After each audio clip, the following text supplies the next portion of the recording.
안녕하세요. 김호준입니다. 지난 12일 MBC PD수첩이 MBC 몰락 7년의 기록을 발견했습니다. 공영방송사 하나가 어떻게 통째로 정권에 장악되어 갔는지 짚어가는 방송을 보며 그 과정을 조력하고 지방 MBC 사장으로 영전한 보도국의 전 간부들의 특히 눈이 갔습니다. 그들은 하나같이 카메라를 피했습니다. 내가 뭘 잘못했냐고 항변하는 그런 이념적 확신범들이 아니었습니다.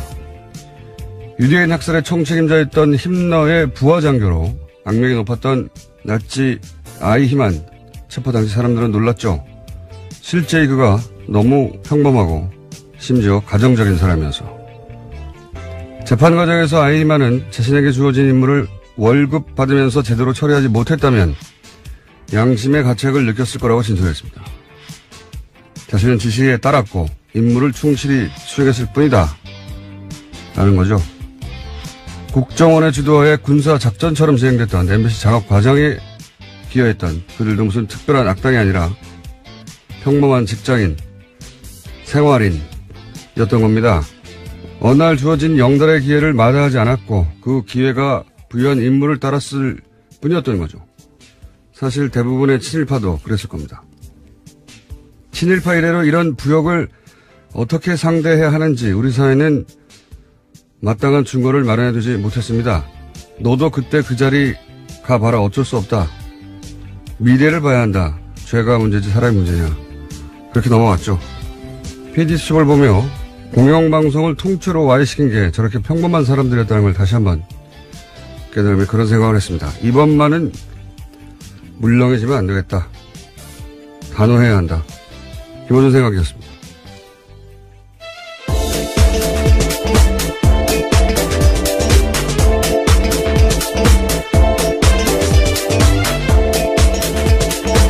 시사인의 김은지입니다.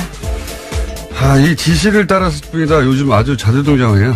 네, 어제 우병우 전 수석도 그렇게 진술했다고 말씀드린 바가 있는데요. 이재만 안봉근 또 마찬가지죠. 네, 어제 재판이 시작됐습니다. 거기 나와서요. 또 박근혜 전 대통령에게 모든 책임을 떠밀었습니다. 판결문에도 등장해요.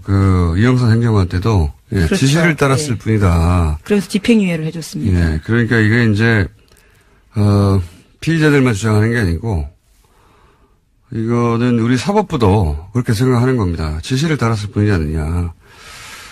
그러다 보니까 이제 그 선거에 개입한 국정원이나 국방부 또는 뭐 특정 재벌에게 특혜를 주거나 정권의 비판적인 세력을 조직적으로 탄압한 청와대 다 똑같은 말 하는 거예요. 똑같은 말. 지시를 따랐을 뿐이다. 이게 아이히만 예루살렘의 아이히만이라는 예. 유명한 사례죠. 예. 알고 봤더니 주변에 좋은 사람이었던 겁니다. 네, 악의 평범성이다라는 말이 있는데요. 그래서 이제 아이만 재판을 취재한 철학자가 그런 보고서를 냈어요. 악의 평범성이라고. 이 PD수 보면서도 똑같은 생각을 했어요. 이게 방송 장악에 이제 협조를 했고 그리고 출세를 했는데 거기 보면 PD수첩을 하던 그 출신도 있어요. 그 사람들 중에는. 그 사람들이 뭐 예를 들어서 이전 정권 때 핍박을 받아서 그런 게 복수를 한 게 아니거든요. 이 사람 내가 당했다고. 그게 아니에요. 그냥 기회가 왔고 그리고 그 자리가 준 임무를 열심히 한 겁니다. 예. 평범한 사람들이 그런 짓을 따른 결과가 이거거든요. 아이만 사형됐어요. 네, 한나 아렌트의 굉장히 통찰이 돋보이는 지점인데요. 반복되어서는 안 될 역사죠. 이 변명을 기본적으로 우리는 받아주는데, 그만 받을 때가 됐다. 예, 그런 생각을. 지난주 PD수첩 한번 볼만합니다. 네. 네, 그런데 아직도 지역 MBC는 파업 중이라고 하고요. 또 KBS도 여전히 파업 중인 상황도 있습니다. 자, 하도 최근에 지시를 따랐을 뿐이다 하는 얘기가 많이 나와서 한번 짚어봤습니다. 자, 첫 번째 뉴스는 뭡니까? 네, 어제 SBS가 저녁에 보도한 내용인데요. 국군 기무사령부가 수사를 방해했다라는 의혹이 있습니다. 현재 군 기무사는 이명박 정부 시절 댓글부대를 운영했다라는 혐의로 수사를 받고 있는데요. 그런데 군 기무사가 자신들을 조사하는 국방부 조사 TF를 감청했다라고 합니다. 관련된 문건이 나온 건데요. 기무사 요원이 감청을 해서 압수수색 계획을 사전에 알고 상부에 보고했다라고 합니다. 이게 어려운 단어를 사용됐는데 한마디로 범인들이 형사를 도청한 겁니다. 예. 그렇죠. 범인들이 형사를 도청한 것이고, 예. 이게 이제 국정원 댓글부대, 그리고 사이버사령부 댓글부대만 지금 주목받고 있는데, 사이버사령부 댓글부대가 본격적으로 활동하기 전에는 기무사의 스파르트라고 하는 댓글부대가 있었다 이거거든요. 예. 그래서 이제 기무사 압수수색 하려고 했더니, 기무사에는 당연히 이런 감청 장비들이 있겠죠. 그거를 자기들을 조사하는 TF를 상대로, 예, 활용해서 압수수색 정보를 사전에 확보했다고 하는 문건이 나온 겁니다. SBS에 제가 보기에는, 예, 제가 보기에는 굉장히 큰 특종인데, 그러다 보니까 사이버 사령부 수사가 요즘 잘 안 되거든요. 예, 다 이유가 있지 않겠냐, 있었다, 뭐 이런, 그리고 이 자체 보고 때는 기무사, 예, 기무사 문제 없다. 예. 장관까지 속였다라는 건데요. 보고서에는 기무사가 이명박 정부 초기 사이버 대응을 한 건 맞지만 청와대의 북의 남남 갈등 조장 정황들이 있어서 이것을 보고하는 수준이었다라고 둘러댔다고 합니다. 그러니까 아직 청와대하고 장관 정도로 바뀐 게 맞아요. 계속해서 반복해서 나오지만. 그리고 대선 기간에는 댓글 활동이 없었다고 보고 있거든요. 사이버사가. 예. 이게 대선 기간에 댓글 활동 하라고 만들어진 곳이에요. 대선 기간에 가장 활발하게 활동했는데 정반대로 보고하는 거죠. 예. 네, 이런 문건들도 삭제했었는데요. 다 포렌식으로 복구가 돼서 겨우 알려진 사실입니다. 이거 어설프게 삭제했을까요? 예. 급했나 봅니다. 자, SBS 굉장히 중요한 단독이고 특종이라고 봅니다. 예, 물론 어제 군 기무사 관련된 입장들이 나왔는데요. 이석구 국군 기무사령관은 관련해서 의혹을 전면으로 부인했습니다. 지금까지 투명하게 협조하고 자료 제공하고 있다면서 왜 이런 보도가 나는지 황당하다라는 이야기를 하고 있습니다. 둘 중에 하나죠. 본인도 속았거나 부하들에게 아니면 알면서도 이러거나 둘 중에 하나니까 어쨌든 기무사령관한테 책임을 물어야죠. 이 보도는 후속 보도가 기다려집니다. 네. 자, 군이 이렇게 정치에 개입했는데 저는 사실 국정원, 기무사, 사이버사령부 이런 기관의 이 명백한 선거 개입은 구테타에 준하게 처벌해야 한다. 지시를 받았을 뿐이다. 이런 거 절대 봐주면 안 된다고 봅니다. 그렇죠. 군이 정치에 개입한 사례니까요. 그렇게 한번 기준을 딱 마련해서 이 지시를 받았을 뿐이다 하는 게 안 통하는구나 하고 머리에 박혀야 이게 끊어지죠. 이렇게 들어갔다가 지시를 따랐을 뿐이라고 해서 집행유예로 나오고 누가 무서워합니까 그거를. 자, 아마 후속 보도가 나올 것 같고요. 다음 뉴스는요. 네, 어제 블랙리스트 항소심 결심 공판이 있었습니다. 박영수 특별검사팀은 김기춘 전 비서실장과 조윤선 전 장관에게 각각 징역 7년과 징역 6년을 형을 내려달라고 재판부에 요청. 그러니까 구형을 했는데요. 어제 김 전 실장은 최후 진술을 하면서 눈물을 보이기도 했습니다. 남은 소망은 늙은 아내와 식물인간으로 4년간 병석에 누워있는 아들의 손을 다시 한번 잡는 거다 라면서 선처해달라고 호소했는데요. 그러면서도 자신이 했던 행동에 대해서는 틀린 게 아니다라고 이야기했습니다. 종북 세력으로부터 나라를 지켰다. 그게 자신의 사명이었다. 뭐 이런 취지의 최후 진술을 했죠. 예, 그렇죠. 한치의 의심도 없고 애국심을 갖고 성실하게 직무 수행했다라고 주장하고 있습니다. 아직도요. 종북 세력으로부터 나라를 지키는 게 본인의 사명이었고 다만 이게 빠졌죠. 누가 종북인지 감별은 내 마음대로 한다. 네, 이 문장이 빠진 거죠. 그리고 사실 자연인 아버지로서 이제 아들 얘기를 하면 안타까운 일이긴 한데 거슬러 올라가서 김기춘 비서실장이 과거 정보기관과 함께 혹은 본인이 정보기관에 있을 시절 그렇죠. 시작됐던 가짜 이 간첩 사건 조작했던 사건들 그 사건으로 뭐 몇십 년 감옥에 간 인간도 망가지고 인생도 망가진 사람들이 얼마나 많았어요. 그리고 그 일로 고통받았던 가족들 그 사람들이 울부짖을 때 눈길 한번 줬나요? 예. 저는 이분이 자연인으로서 이런 얘기는 할 수 있는데, 예. 자연인의 한 사람이 아니라 이때 역할을 봐야 된다고 합니다. 역사에서 어떤 역할을 했는지. 네, 1심에서 징역 3년을 선고받은 바가 있습니다. 이 선고 공판은 다음 해, 그러니까 1월 23일에 열립니다. 자, 관련 재판들 계속해서 뭐 지시를 따랐을 뿐이라니 그런 얘기를 하는데, 최순실 씨는 어떻게 되고 있어요? 네, 최순실 씨는요, 지금 현재 서울 동부구치소에 수감 중인데요. 계속해서 검찰 소환을 거부하고 있습니다. 특활비 상납과 관련해서 검찰이 나오라고 이야기하고 있는데 불응하고 있는 겁니다. 그러면서 윤석열 서울중앙지검장 핑계를 대고 있습니다. 자신의 과거에 강압수사를 당했기 때문에 믿을 수 없어서 나올 수 없다라는 겁니다. 윤석열이 이끄는 검찰 조사는 못 받겠다 이런 거죠. 예. 그렇죠. 윤석열 팀이 잘한다는 얘기죠. 예. 자, 최순실 씨 주장 더 들을 필요는 없는 것 같고요. 그런 상태입니다. 자, 다음 뉴스는요? 네, 세월호 참사 당시에 KBS에 전화를 걸어서 보도 내용을 바꿔달라고 요구했던 이정현 전 홍보수석, 그러니까 현재는 의원인데요. 재판에 넘겨졌습니다.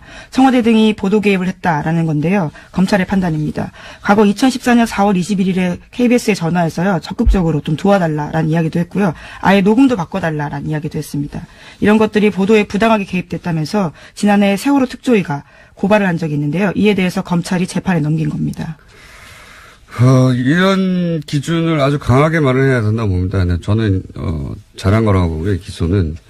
그러니까 현 정부도 이렇게 아주 세기를 박아놓는 기소를 해야, 이런 압력을 방송사에 못 넣을 것이고, 그리고 다음 정부도 마찬가지고, 홍보수석이 방송사나 혹은 기자들한테 자기 임무상 전화할 수는 있어요. 근데 뭘 빼달라, 뭘 넣어라, 뭘 교체해라, 이건 명백히 간섭하는 건데, 이런 정도가 되면, 이런 전화가 되면, 받는 당사자도, 이 사람 보낼 수 있다, 내가. 당시, 과거에 이정현 사례도 있지 않느냐. 아주 크게 처벌해야 한다는 겁니다. 예. 이렇게 한번 기준을 마련해야 되거든요, 이번에. 자, 다음 수는요? 네, 이명박 박근혜 정권에 걸쳐 6년 넘게 국가보훈처장 맡았던 박승춘 전 처장도 검찰 수사 받게 됐습니다. 불법적으로 정치에 개입하고 친정부 관변단체들의 비리를 눈감아줬다라는 사실이요. 보훈처 감사에서 확인됐습니다. 마찬가지라고 봅니다. 자, 다음 수는요? 네, 어제 뉴스타파 보도 전해드린 바가 있는데요. 다시 연장해서 말씀을 좀 드리면요. 어제 구속 집행정지로 나왔다라는 사실에 대해서 관련된 근거들을 좀 말씀드리겠습니다. 뉴스타파 보도에 따르면 구치소장의 구속 집행정지 건의는 매우 이례적이다라는 거고요. 또 호흡곤란의 원인이 과식과 수면제다라고 보도하고 있습니다. 과식과 수면제. 네, 그리고 서울대병원 신경정신과 의사가 김 회장은 알츠하이머성 치매다라는 주장을 해서 풀려나오게 됐다라는 식의 보도를 하고 있습니다. 자, 요 사안은요, 제가 알고 있는 것도 몇 가지 있어서, 예, 오늘 자세히 다루려고 했는데, 기왕 뉴스타파가 보도를 했으니, 예, 뉴스타파 기자분을 저희가 섭외해서 직접 취재 내용을 자세히 들어봐서 한 꼭지로 따로 다뤄볼까 합니다. 예, 뭐 하나의 반론도 있습니다. 그래서 좀 잠깐만 말씀드리면요. 알츠하이머형 치매 가능성을 배제할 수 없음이라는 것은 의료계의 흔한 표현이다라고 주장을 하고 있고요. 또 구속 집행정지 같은 경우에는 당사자에겐 신청권이 없다. 그렇기 때문에 법원이 판단할 사안이다라고 주장하고 있습니다. 네, 포함해서 저희가 따로 한 꼭지로 자세히. 그냥 제가 몇 마디 하고 말라고 그랬는데, 어제 다룬다고 했더니 또 하나에서 해명 자료가 와서, 그렇다면 아주 자세히 다뤄야겠다. 자, 다음에 다루기로 하고요. 자, 다음 뉴스는요. 네, 국민의당 안철수 바른정당 유승민 대표가 최근에 비공개로 만나서 통합에 대해서 구체적인 논의를 했다라고 오늘 아침 조선일보가 보도했습니다. 안 대표는 통합 반대파 반발을 감안해서 통합 선언 후에는 이선 후퇴하는 방안도 검토하고 있다라는 건데요. 한 관계자의 멘트에 따르면 안 대표와 유 대표는 모두 다른 선택지가 없기 때문에 통합에 대한 생각이 아주 강하고 이르면 이번 주에 통합 선언이 있을 거다라는 이야기가 있습니다. 이런 건 이제 사건 중심으로 워낙 계속해서 여러 가지 사건은 누가 무슨 말을 했다 보도되기 때문에 사건 중심으로 봐서는 이제 전체 그림이 안 보이고, 왜 이러는 걸까 전체 그림의 관점에서 보자면, 안철수 대표 중심이나 또는 유승민 대표 중심으로 봐서는 안 되는 상황이라고 보는 게, 이건 보수 재편, 정권을 다시 가져오기 위한 보수 재편이라는 큰 그림 하에서 봐야지 제가 보기에는 이해가 되는 사안이고, 안철수 대표는 이제 그 보수 재편이라고 하는 큰 구도의 퍼즐 조각 중 하나인 거죠. 예. 유승민, 안철수 양 대표 모두 그 보수 재편의 이후에 자신이 주인공이 될 수 있다라고 하는 가능성 때문에 각자 적극적인 거죠. 예. 지금 당장 뭐 몇 석이 이쪽으로 간다. 또는 단순한 산수로도 지금 있는 그대로 유지되지 않을 거라는 건 양쪽 모두 알거든요. 근데 그것도 상관없는 거죠. 그 숫자 노름이 아니라 보수 재편이라고 하는 큰 그림하에 봐야 되는 것이고 이 지점에서 안철수 대표는 사실은 진보 진영에서 자신의 기반이 너무 취약하다 하고 보수를 선택한 것으로 사실 복잡할 거 없는 계산이에요. 예, 국민의당은 오늘 오후 2시에 의원총회 열고 다시 한번 통합 논의를 한다고 합니다. 보수 재편이라는 큰 그림을 얘기하니까 다시 또 생각나는 게 연결해서 어제 이제 중국의 혼밥 프레임에 대해서 보수 매체들이 대단히 악의적으로 짰다 프레임을 제가 잠깐 얘기했었는데 이 프레임을 비판하는 미디어가 없어서 제가 얘기를 다시 반복하는데 사실은 문재인 정부는 무능하다, 초라하다, 혼자 밥 먹는다 이런 이미지 만들려고 한 거죠. 당연히. 그런데 왜 그랬을까 생각해 보면 올해 내내 이제 보수 매체가 이제 이번 정부 출범이 했던 얘기가 뭐냐면 피로감이 곧 온다. 연말이면 지지율이 떨어진다. 근데 연말이에요 이제. 그렇죠. 안 떨어져요. 떨어지기는커녕 대통령 순방이라는 건 굉장히 긍정적인 효과를 만들어내거든요. 대부분의 경우. 박근혜 대통령 때도 사실 경제 상황이 아무리 어려워도 외국만 가다 하면 지지율이 올라가요. 항상 그렇습니다. 대부분의 대통령 순방들이. 왜냐하면 멀리 떨어져서 현안과 떨어져서 좋은 화면들 나오고 좋은 소리들 주로 나오니까요. 이명박 대통령 때도 했고 다들 그랬어요. 그러니까 떨어지기는커녕 마지막에 중국 방문으로 올라가게 생긴 겁니다. 정치적 관점에서 바라보자면. 게다가 문재인 대통령이 중국에 가서 실제로 사드 경제 보복 문제를 풀기라도 하면 그게 제대로 보도되면 얼마나 지지율이 올라가겠어요.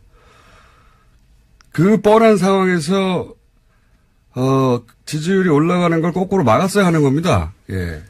올해가 지지율이 떨어지는 채로 끝나야 왜 내년에 지방선거거든요. 바로 지방선거. 지금 이 바른정당 안철수 국민의당, 유승민의 바른정당이 합치려고 하는 것도 지방선거 이후에 정계 개편, 보수 재편의 연결선상에서 일어난 일이고, 이 홀대론도 사실은 이렇게까지 생각해 보시면 대통령 순방을 주류 미디어가 이렇게까지 대대적으로 공격한 사례는 없어요. 그건 진보 보수를 떠나서. 보통 대통령이 해외 나갈 때는 대충 좋게 말해주거든요. 이번에는 가기 전부터 사실은 철저하게 프레임을 준비했다. 예. 그 중에 이제 혼밥 같은 게 걸린 거죠. 예. 그러니까 굉장한 정치적 의도를 가진 프레임인 거죠. 예. 자, 여기까지 하고요. 오늘은 2부가 게스트가 두 분이 있기 때문에 제목 하나 정도 읽고, 제목 하나 정도 안 읽으면 아쉽잖아요. 네, 가상화폐 거래소 유빗이라는 곳이 있는데 여기가 해킹을 당해서 파산당할 위기라고 합니다. 아, 비트코인이요? 예. 비트코인 관련도 내일 한 번 더 다루고 전문가도 따라 한번 보시는 것으로. 비트코인에 대해서 할 말이 많아요, 저도. 자, 한미연합훈련 때 한미연합훈련을 평창올림픽 뒤로 미루자. 예, 어제 문재인 대통령이 미국에 제안했다라고 밝혔습니다. 미국 쪽도 연기 여부를 검토하고 있다라고요. 미국 MBC 방송 인터뷰에서 밝힌 바입니다. 이게 성공하면 또 한 번 이제 소위 미들 파워로 전환하고 있다. 한국이 강대국 사이에서 이런 최근에 외신 보도가 있었거든요. 그러니까 강대국들 사이에서 중간자적 역할, 중간자적 외교의 가능성을 엿본다. 이런 외신의 보도가 있었어요. 우리나라에서 보도가 안 됐지만. 그러면서 미들파워라고 불렀는데, 성공한다면 미들파워로 다시, 입지를 자랑할 수 있게 되겠죠. 예. 자, 여기까지 하겠습니다. 시사인의 김은지였습니다. 감사합니다.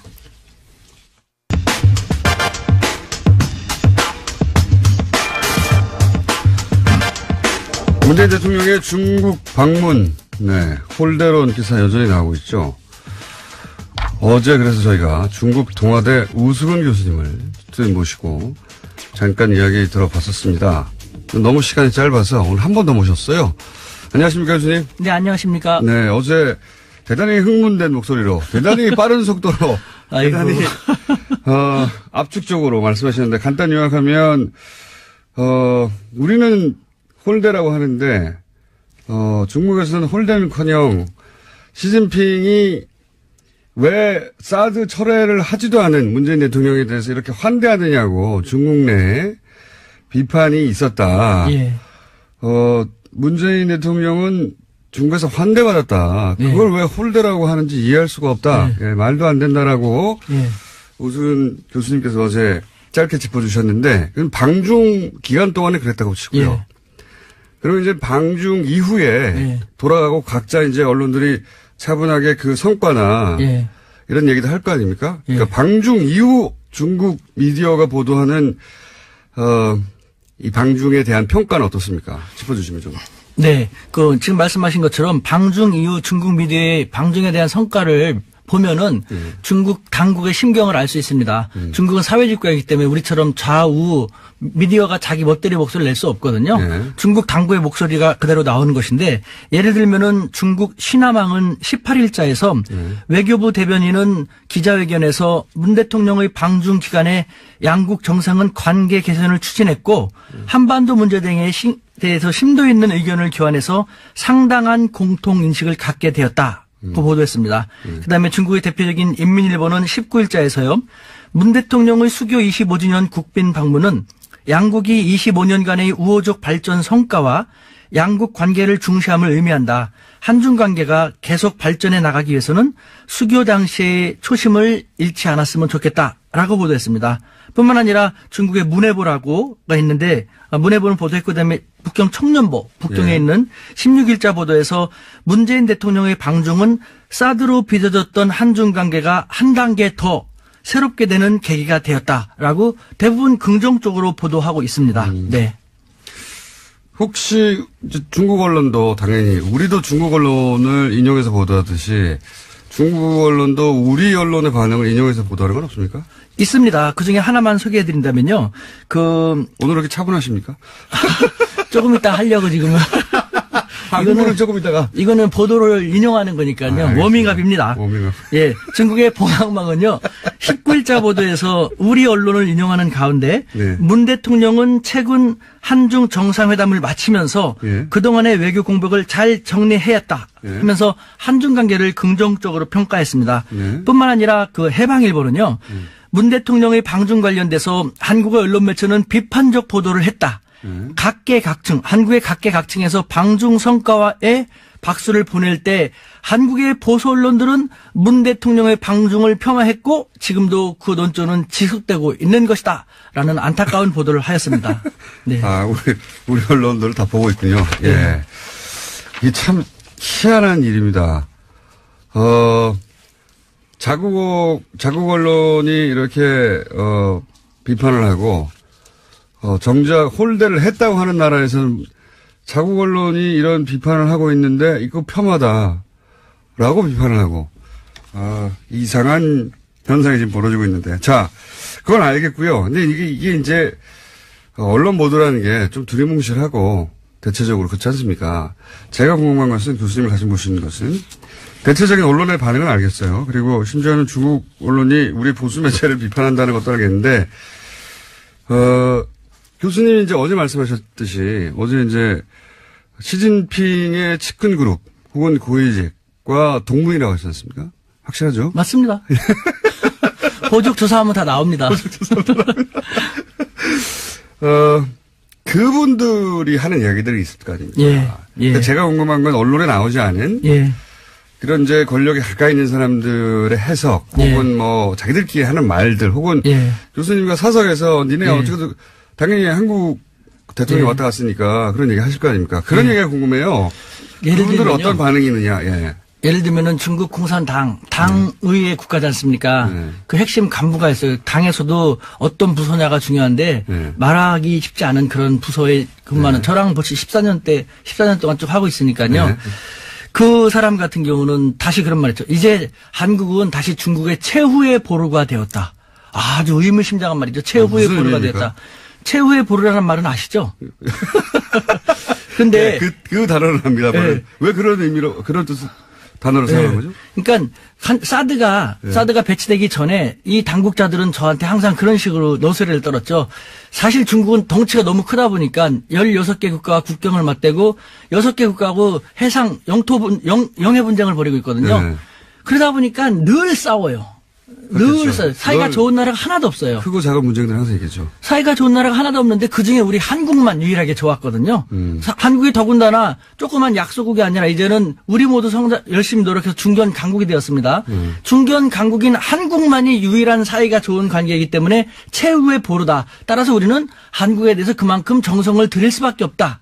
라고 했던 것이 지금 대한민국을 바라보는 중국의 시각인 것입니다. 그런데 말도 안 되는 사드를 너무 형편없이 배치해갖고 이렇게 문제가 그 과정 불거졌는데 자체가 자존심을 상하게 했다. 네. 네, 그런데 다시 이제는 문재인 대통령 방중을 통해 갖고 한중 관계가 복원되는 수순에 들어가게 됐으니까 한국은 다시 중국의 최후의 보루가 되었다는 것이죠. 그 말은 무슨 말입니까?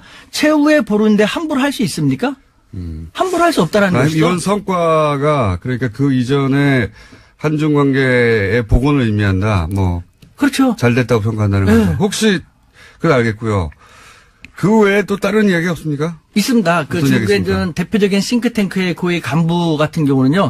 예를 들면은 이 양반은 이제 미국 통으로도 중국에서 되게 유명한 분인데 한국은 그 과거와 달리 중견 강국이지 않는가. 그래서 우리 중국도 그렇고 미국도 한국을 함부로 할 수는 없지 않는가. 한국은 그 점을 제대로 알고 활용한다면은 중견 강국으로서 미들 파워로서 한국의 역량을 더 강화시킬 수 있을 텐데라는. 중국에서도 미들 파워라는 표현을 써요 이제? 중견 강국이라는 말을 쓰는데 여기서 이 두 사람이 최후의 보루라든가 중견 강국으로서의 위상을 잘 활용할 수 있을 텐데라는 말을 우리는 잘 파악할 필요가 있습니다. 우리 매스컴이요.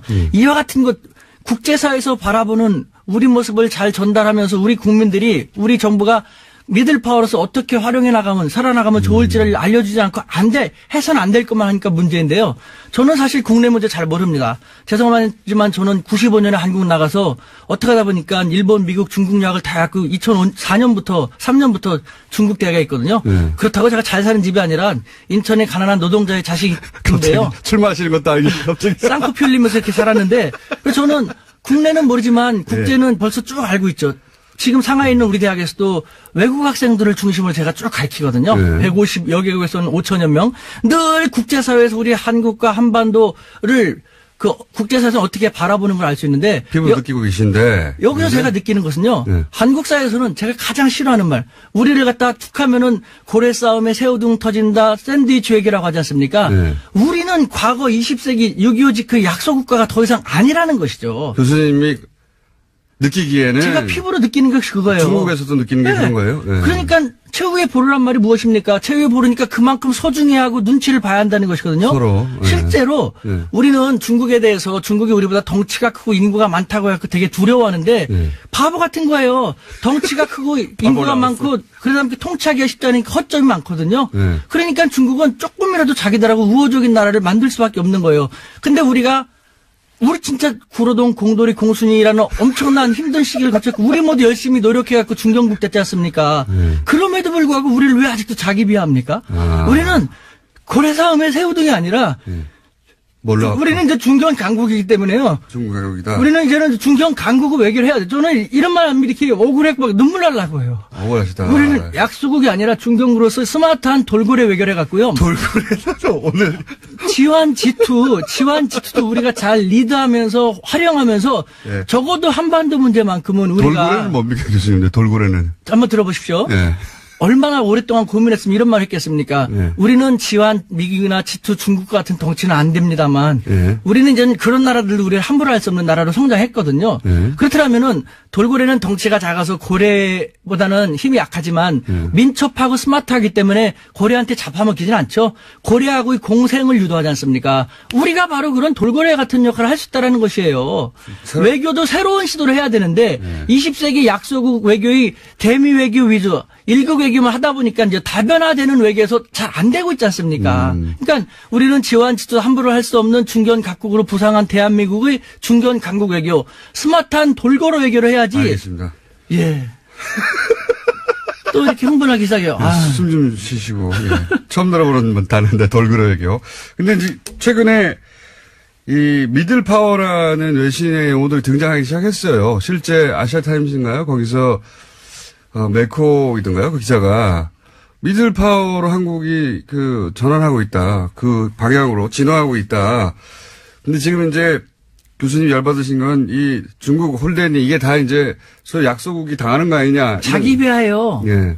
자기 열등의식이에요. 지나친 컴플렉스. 그러니까 매스컴들이 몰라서 아십니까? 저는 아까도 말씀드린 95년부터 밖에 나가서 쭉 살았지 않습니까? 알겠습니다. 그럼 거기서 느끼는 것은요. 네. 국제관계에 있어서 예. 치명적으로 우리 국민들을 우롱하고 우리 국민들을 잘못 이끌고 있는 것. 저는 벌떼 민족주의라는 표현을 썼는데 10년 전부터. 예. 벌떼 여왕벌을 잘 만나서 좋은 방향을 이뤄내면 좋은 결과를 나타내지만 잘못된 여왕벌을 만나고 잘못된 방향은 다 죽지 않습니까? 우리는 4대 강국 틈바구니에 끼어있는 가장 작은 나라이기 때문에 단결력이 강하거든요. 근데 이 단결력이 강한 우리 한민족을 잘못된 지도자라든가 이상한 매스컴들이 잘못 이끌고 나가면 우리가 다 힘들어지게 되는 거예요. 이게 바로 마찬가지지 않습니까? 최근에 이 중국의 방중 외교가 홀대를 당하고 있다. 문재인 대통령이 홀대를 당하고 있다고 하는 것도 그 관점에서 사실이 아닌데 또 이런 식으로 반응하는구나 하고 화가 나셔서 지금 흥분하신 거죠? 매스컴이 가장 문제예요. 이거는 보십시오. 제가 이제 강연 같은 걸 많이 나가는데 제 강연을 1시간 반 정도 들으면 딱 알아요. 저는 차이나 현상이란 말을 벌써 오랫동안 썼는데 무슨 말인지 아십니까? 차이나 현상이? 차이나 현상은 중국 관련된 현상이겠죠? 예. 하하하. 어떤 거냐면요. 똑같은 저도 공장장님도 똑같은 한국인입니다. 네. 그런데 중국이라는 동일한 객체에 대해서 한국에서 한국 매스컴을 통해서 파악하는 중국에 대한 인식과 저처럼 한국인이 중국에서 직접 생활하면서 느끼는 중국에 대한 인식상의 차이에 엄청난 차이가 난다 해서 그렇죠. 차이나 현상이에요. 엄청난 차이 나겠죠. 우리 매스컴은 중국에 대해서 부정적인 것만 많이 하지 않습니까? 비판적인 거. 가장 큰 오해가 뭡니까? 가장 큰 차이가. 중국은 지저분하다, 사람들 무질서하다, 불량식품 많다, 그거 맞거든요. 저는 그거 더 잘 알아요. 저는 현장에 사니까 더 잘 알지 않습니까? 맞거든요. 그런데 더 중요한 것은 총수님도 장점 있지 않습니까? 네. 저도 단점만 있는 게 아니거든요. 네. 왜 한쪽만 부정적인 것만 보여줌으로써 손가락질을만 합니까? 그러면서 우리가 좋은 관계 됩니까? 사실은요. 이런 말하면 중국을 비하는 것 같지만 저는 그렇게 대한민국 사람으로서 중국이 아직 불량식품 많고 짝퉁 만들어내고 부정적인 측면이 많으니까 우리로서는 다행인 거거든요. 불량식품 짝퉁을 중국 사람들도 중국 기업 중국 제품 안 믿고 안 사게 돼요. 그러니까 외제를 쓰는데 미국과 일제는 싫고 더 이상. 그러니까 이제 한국 기업, 한국 문화를 찾을 수밖에 없는 거거든요. 너무. 아니, 저는 정말 그렇게 느껴요. 있는 그대로 말씀하셔서 중국 가서 다시 교수 생활 하시겠어요? 저는 대한민국 사람인데요. 어차피 중국인들하고 얘기하면서 서로 국익을 위해서 디베이트하고 하는 것인데요, 주제가, 홀대 맞느냐 아니냐에서 굉장히 많이 진도가 나갔는데 앞으로 그 주제는 또 한번 마련해 볼게요. 1분밖에 안 남아가지고 오늘 마무리를 지어야 될 것 같은데 여하간 언론 매체도 그렇지만 근데 언론 매체만으로는 정확하게 심증을 읽을 수 없으니까 교수님 주변에 중국 내 고위직에 있거나 혹은 탱크탱크에 있거나 혹은 시진핑 측근 그룹에 속하는 분들 대학 동문들한테 얘기를 들어보면 요 외교를 통해서 한중 관계를 다시 복원하고 잘 지냈으면 하는 마음이 중국에 있다는 거죠. 한마디로 얘기한다면요. 예. 중국 당국자들은 한국에 대해서 한자성어로 얘기한다면 노심초사. 항상 노심초사입니다. 쟤네들이 또 미국 쪽으로 더 많이 가면 안 되는데 어떻게 하면 쟤네들을 끌어들일까라는. 왜 노심초사합니까? 조금 하고 보잘것없다면 그런 생각 안 하죠. 눈치 보지 않습니까? 사드 제대치도 한 번에 쫙. 너네랑 끝나도 좋아하지 않고 찔끔 부렸다가 눈치 보고 찔끔 부렸다가 눈치 보고 하지 않습니까? 왜 그럽니까? 확 버릴 수 없거든요. 확 가면 자기들한테 불리하니까. 이런 국제사회, 중국이나 미국이 우리를 어떻게 바라보는지를 우리 매스컴들은 정확히 보도해갖고 우리 사회가 21세기 중견 강국으로서의 위상을 그대로 잘 활용할 수 있는 계기가 되었으면 좋겠다라는 마지막 당부의 말씀 드립니다. 오늘 흥분 안 하려고 했는데 자꾸 유도하시니까. 요 주제는 오늘 여기까지 하고요. 예, 다른 주제, 우리가 중국에 대해서 잘못 알고 있는 거. 예, 이런 주제로 중요해요. 다시 한번 시간을 곧 마련하도록 하겠습니다. 몸이 떨립니다. 오늘 이렇게 안 하려고 우리 애가 신신당부했는데. 자, 여기까지 하겠습니다. 지금 중국 동아대 우수근 교수님이었습니다. 감사합니다. 네, 감사합니다.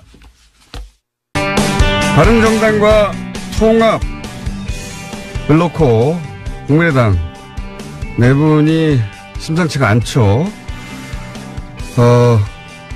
호남 지방의원들, 의견 한번 짚어보겠습니다. 전남도의회 국민의당 원내대표 장일 의원 연결됐습니다. 안녕하세요, 의원님.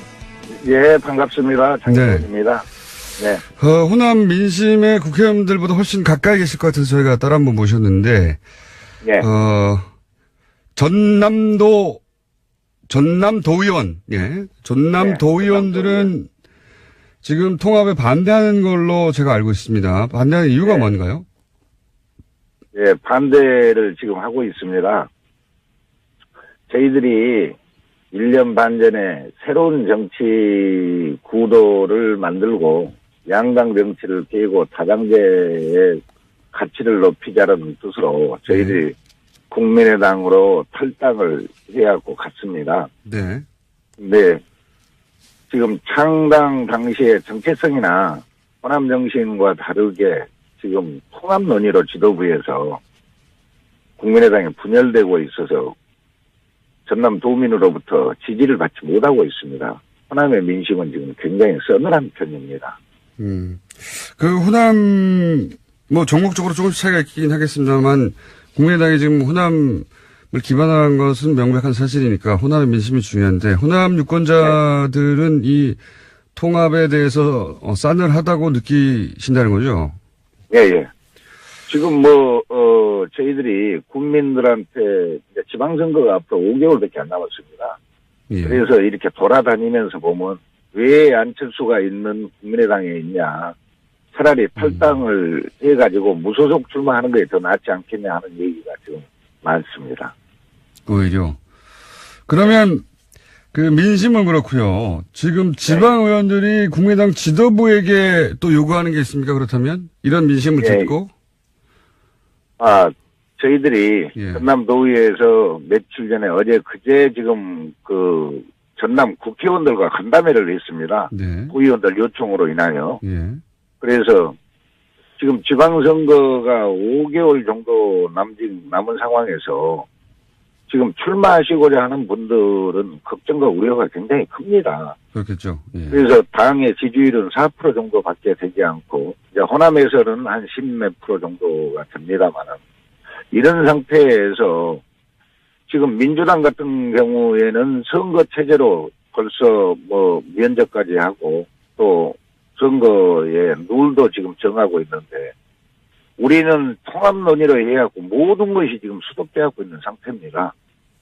그래서 지방 의원들 요청에 의해서 이번에 간담회를 했는데요. 지금이라도 통합 논의를 중단하고 지방선거 체제로 전환시켜주라. 또 안철수 대표가 도저히 지도력을 상실한 것 같아서 새로운 지도부 비대위를 구성해주라. 라는 요청을 했습니다.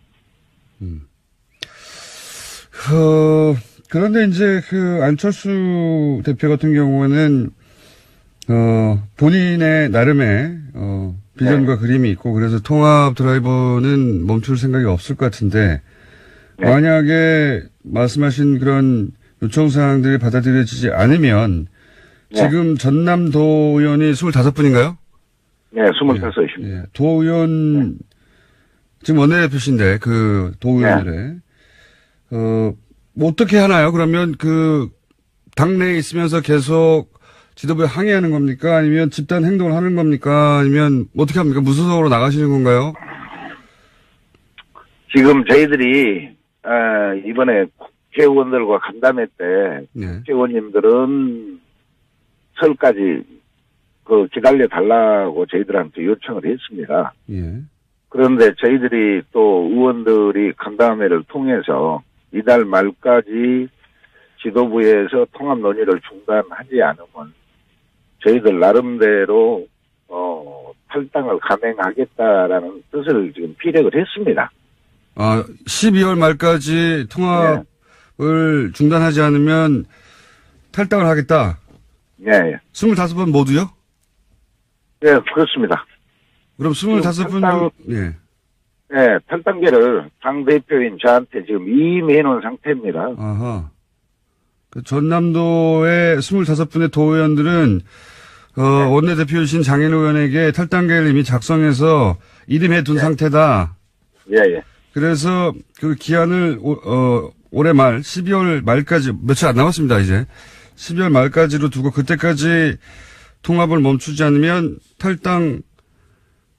그러면 의원님이 결단하면 25명이 같이 탈당하는 거네요? 예. 물론 한둘이 정도는 뭐 빠져날 수는 있겠습니다만은 다 한다고 지금 그렇게 저희들이 요청을 했습니다. 12월 말까지 통합 드라이브를 멈추지 않는 정도가 아니라 12월 말 이전에 예를 들어서 크리스마스 정도에 아예 뭐 그런 얘기도 보도가 있으니까요. 크리스마스 정도에 예, 그렇습니다. 통합 선언을 해버리면 어떻게 됩니까? 그러면 그 즉시 탈당하는 겁니까? 이제 저희들이 다시 간담회를 통해서 지금은 탈당하는 걸로 지금은 저희들이 준비를 하고 있습니다. 또 이제 저희들만 준비하는 것이 아니라 광주시의회하고 전남 북도의회하고 지금 물밑 접촉도 지금 진행을 하려고 그러는데요. 이제 그렇게 되면 호남에 있는 그 단체장이나 지금 뭐 도의원들뿐만 아니라 시의원들도 지금 같이 연대해서 지금 하려고 저희들이 나름대로. 그러니까 광주시의원 그리고 전북도의원 지금은 이제 전남도의원 25분이 중지를 모은 것이죠. 저희들 그렇습니다. 네. 전북과 광주시의원 혹은 도의원들과도 만약에 그렇게 통합을 갑자기 선언해 버린다면 연대 행동에 같이 연대할 수 있다라는 얘기죠. 혹시 광주시의원이나 전북 도의원들은 대략 어떤 뜻인지는 아십니까? 뭐 그분들하고 이제 저희들만 전남 도의원들만 계속 저희들이 간담회를 통해서 지금 많은 논의를 해왔지. 그쪽하고는 지금 또 그쪽 나름대로 하는가는 모르겠습니다만은 아직 결론은 안 하고 있습니다. 그렇군요. 그쪽 사정은 어떤지 정확하게는 알 수 없는데 전남도는 이미 중지를 모았고 다른 전북과 광주도 만약에 그런 선언이 나온다면 같이 행동하겠다 이런 말씀이신 것 같고. 예, 그렇습니다. 안철수 대표가 왜 이런 통합 드라이브를 한다고 이 도의원들은 분석합니까? 어떻게 받아들이고 있습니까? 이제 물론 저희들이 생각할 때도 그렇기는 합니다. 바른정당과 통합을 해가지고 의원 합의를 통해서 새로운 동력을 얻자라는 뜻 아니겠습니까? 그런 의도겠죠. 당의 지지도가 너무 떨어져 갖고 있으니까. 그런 부분은 저희들도 이해를 못하는 것은 아닙니다. 그런데 한번 생각해 보십시오. 얼마 전에 우리가 대선을 치를 때 대선 때 통합정당, 바른정당과 통합 논의가 있었습니다. 그랬죠. 그런데 왜 안 했습니다. 지방선거를 놔두고 갑자기, 이제 지방선거가 끝난 다음에 충분히 시간적인 여유가 있음에도 불구하고 지방선거 5개월 앞두고 지금 갑자기 통합 드라이브를 지금 가고 있거든요. 그러면 호남에서 저희들이 생각할 때는 호남에서 안철수 대표는 나름대로 여론조사를 한 게 뭐 서너 가지 있다라고 국회의원들이 말씀하시더라고요. 그런데 통합을 하면 시너지 효과는 있다라고 이렇게 여론조사에 나왔다고 그래요. 전국적으로 지지도라든지 호남에 대한 지지도가 이렇게 뭐 한 10% 정도 오른다. 그렇게 얘기하는데 민심은 그렇지는 않습니다. 바른정당이 어차피 적폐 대상인 사람이었고 또 우리 바른정당의 유승민 대표는 그 김대중 대통령의 햇볕 정책을 개선을 못하겠다라는 뜻으로 전번에 또 한번 발언한 적이 있거든요.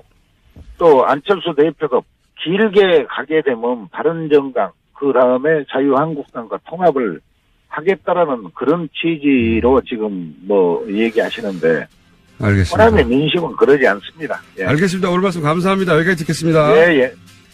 지금까지 전남도의회 국민의당 원내대표 장혜대 의원이었습니다.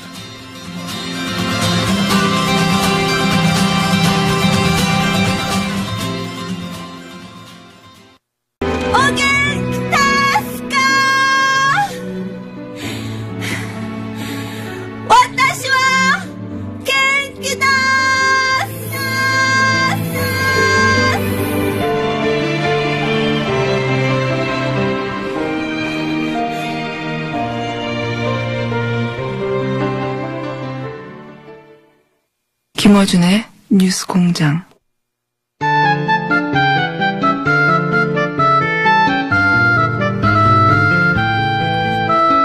설명이 필요 없는 노래가진 정의당 노회찬 원내대표 나오셨습니다. 안녕하십니까. 안녕하십니까. 예.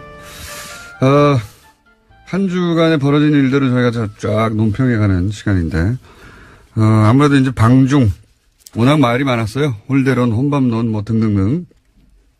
할 말 많으시죠? 근데 뭐 홀대론인가요? 예. 뭐 대접을 초라하게 받았다라는 건데 그렇죠. 아마 또 대접을 화려하게 받았으면은 예. 저는 초라하게 받았다고 생각하지 않지만 예. 화려하게 받았으면 또 외화 내빈이다. 결론을 딱 정해놓고. 예. 겉만 번지를. 그렇죠. 예. 당했다. 뭐. 그렇죠. 근데 진짜 중요한 것은 한중 관계의 어떤 변화를 모색하고 또 실현해 냈는가 이제 이런 실속을 따져야 되는데 이제 그런 걸로 봐서는 굉장히 6개월 전하고 비교해 보면은 6개월 전만 하더라도 한중 관계가 걱정스러운 관계였잖아요. 그렇죠. 예. 핫한 직전에 이 관계를 어찌 보면 극적으로 이제 지난 가을부터 회복시키고 예. 그걸 확인하는 그런 이제 방중이었기 때문에 굉장히 이제 반환점을 돌았다, 분기점을 넘었다는 점에서 의미가 크다고 저는 생각합니다. 그런데 왜 그러면 국내 이제 주로 이제 보수 매체 중심으로 처음에 재개가 됐고 이게 이제 이런 이야기가 워낙 많이 나오다 보니까 다른 미디어들도 뭐 홀대론 논란 이런 식으로 계속해서 확대 재생산이 됐는데 왜 이런 홀대론을 들고 나왔을까요? 국내 언론 특히 보수 언론들이. 뭐 팩트 사실에 입각해서 뭐 보도한다기보다는 정치적인 어떤 공격을 하고 흠집을 내기 위해서 모든 걸 다 끌어다가 쓰다 보니까 스스로 이제 논리도 엉켜버리고 이번에도 뭐 혼밥. 예, 혼밥. 예. 혼밥. 저는 사실 역대 대통령의 해외 순방 이벤트 중에서 예. 이번에 아침을 중국 식당에 가서 먹은 거. 네, 서울식당. 저는 최고의 이벤트라고 생각됩니다. 중국 내에서 아주 평가가 높은 걸로 알고 있습니다. 예, 저도 사실 좋아하거든요. 예. 아침에 가면 중국 가면 저는 호텔에서 아침 안 먹고 예. 호텔에서 보면 보여요. 인근에 예, 예. 출근하는 어머니가 애를 갖다 자전거 싣고 예. 애를 유아원 데리고 자기는 직장 가면서 둘 다 식당에 들어가요. 중국 사람들이 아침을 거의 집에서 안 먹거든요. 아침을 식당에서 먹는다고. 그래서 주로 가장 많이 먹는 게 유조라고 예. 중국말로는 다르게 발음하지만은 중국식 꽈배기예요. 설탕 안 묻힌 꽈배기. 그다음에 중국식 콩국. 예. 찍어서 먹기도 하고 이제 만두탕 먹기도 하고 이러는데 이제 어찌 보면 대통령이 외국 대통령이 국빈으로 방문해가지고 수행원들하고 같이 중국에서 가장 서민적이고 가장 대중적인 식당 가서 먹은 거예요. 시진핑이 우리나라 방문해가지고 예. 그냥 호텔에서 주는 화려한 한정식 안 먹고 그냥 종로 가가지고 청진동에서 해장국을 갖다 수행원들은 먹었다. 그러면 거죠. 그 노력, 그 자세, 그 열의에 대해서 감복할 거 아니에요. 국내 언론이 뭐 칭송이 자자했겠죠. 그러니까 네. 이 이벤트는 중국 국민들을 향한 이벤트지 한국의 일부 언론을 향한 이벤트는 물론 아니었죠. 예. 그러니까 중국 국민들 눈에는 굉장히 신선하게 바라봐 보이는 거고, 단해간 뒤에 제가 또 다른 뉴스를 보니까 문재인 세트라 그래가지고 예. 중국 사람답게 또 이런 거 이제 세트로 해가지고 이제 상술에 이용하기도 하는 모양이던데 그만큼 반향이 있었다는 얘기 아니겠어요?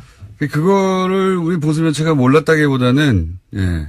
그게 혹시 긍정적으로 국내에 보도될까봐 미리 혼밥이라고 하는 굉장히 기가 막힌 프레임을 짜서 열심히 TV조선이었던가요? 7기 중에 5기가 혼밥이었다 뭐 이런 식으로 보도했어요. 점잖게 얘기하면은 이제 부처 눈에 부처만 보이는 거죠. 그러니까 실제로 일본에 보면은 외톨이가 돼가지고 예. 밥도 혼자 먹고 그런 이미지. 혼자 밥 먹는 걸 갖다가 사람들이 쳐다볼까봐 두려워가지고 화장실에 가서 혼자 밥 먹는 경우도 있어요. 우리나라 대통령 중에도 그런 분이 있었잖아요. 프랑스 가가지고 외국 갈 때마다 전자레인지를 갖다가 호텔방에 갖다 놓고 혼자 데펴가지고 뭘 데폈는지는 잘 모르겠지만 한국에서 가져간 거 데펴다가 혼자 먹는 그게 일본어로 치면은 그 혼자 화장실 가서 밥 먹는 아이와 같은 상태라고 보는 거죠. 그런 걸 혼밥이라고 불러야지. 지금 이거는 어찌 보면 굉장히 저돌적으로 중국 사람들에게 그 마음에 파고들기 위해서 나는 이렇게 노력한다는 처절하게 보여주는 거거든요. 맞습니다. 이거 뭐 총리하고 아침밥 먹는 것보다 100배 낫죠. 100배 효과적인 그 전략적 외교 선택한 거라고 보고, 실제 문재인 대통령이 아니라 박근혜 전 대통령이었던 보수 매체는 이걸로 가지고 아주 입이 마르게 칭찬을 했겠죠. 예, 했을 텐데, 진짜 혼밥이라고 생각해서가 아니라, 그렇게 초라하고 외교도 못하고, 평가도 못 받고, 외국에 나가봐야 같이 밥 먹어준 사람도 없다. 이런 이미지를 더 씌우려고 한 거였겠죠. 예. 이걸 엄청나게 보도했어요. 근데 엄청나게. 혼밥이라고. 정말 악의적이었는데. 이렇게 성과를 깎아내는 이유 중에 하나가 곧 지방선거이기 때문이기도 하지 않습니까? 사실은. 사실은 뭐 이렇게 비판할 게 별로 없다 보니까 이거 비판하는 거 아니에요? 그렇긴 한데, 효과적이었다고 생각하는 것 같아요. 계속해서 써먹는 걸 보면. 그러면 이 중국 방문에서 여전히 남은 과제는 뭐라고 보십니까? 예, 일단은 더 나쁜 관계로 이렇게 변질되는 걸 막았다는 점에서 사드 문제를 둘러쌌던 그 긴장과 갈등을 일단은 봉합을 한 거죠. 근데 왜 봉합하냐, 완전히 해결해야지. 근데 지금 당장에는 완전히 해결할 방법이 없는 거예요, 사실은. 절대 없습니다, 절대. 없기 때문에 더 악화되지 않도록 일단 만들어 놓은 것도 저는 성과라고 보고, 이제 이걸 어떻게 잘 관리해 나가는 게 앞으로의 숙제인 것이죠. 뭐 그런 점에서 제가 볼 때는 양국 다 굉장히 그 노력을 나름대로 하고 있다고 보입니다. 원래 중국은 사실은 이런 외교 문제가 있으면, 외교 문제라는 게 예를 들어 전쟁이 나서 어느 한쪽에 항복하기 전까지는 봉합이거든요. 대부분 외교 문제라는 게. 어떻게 각자 이해가 다른데 완전히 해결합니까? 전쟁 나서 한쪽이 이겨서 한쪽이 점령하기 전까지 혹은 항복하고 누군가의 어느 일방의 요구를 굴욕적으로 최선이 안 되면 차선이고 최악을 막기 위해서 차악을 선택하는 게 외교인 거죠. 자, 그런 과제는 여전히 남아 있다. 이 봉합. 봉합 이상의 해결책은 사실은 없어요, 현재는. 일단은 봉합이죠. 네. 일단은 봉합이고, 전쟁할 때도 보면은 휴전을 하는 것이지 무슨 불가침 조약을 맺는 게 아니잖아요. 한 단계는 그렇게 나가는 거고, 이번에 저는 하여튼 아까 말씀드렸습니다마는 아침을 갖다가 충칭인가요? 거기서 아침을 갖다가 중국의 가장 서민적인 식당 가서 먹은 그 이벤트, 혼밥 이벤트를 만든 사람은 저는 상 줘야 된다고 봅니다. 상 줘야 된다, 오히려. 오히려 상을 줘야 된다. 혼밥 이벤트라고 하시면 안 되고, 서민식당 이벤트. 그렇죠. 자, 고평가는 그렇게 하시고, 지금 정치권에서 핫한 게 두 가지가, 하나는 통합을 이제 한다. 곧 선언할지도 모른다. 크리스마스 선물 뭐 이런 얘기도 나오고 있고요.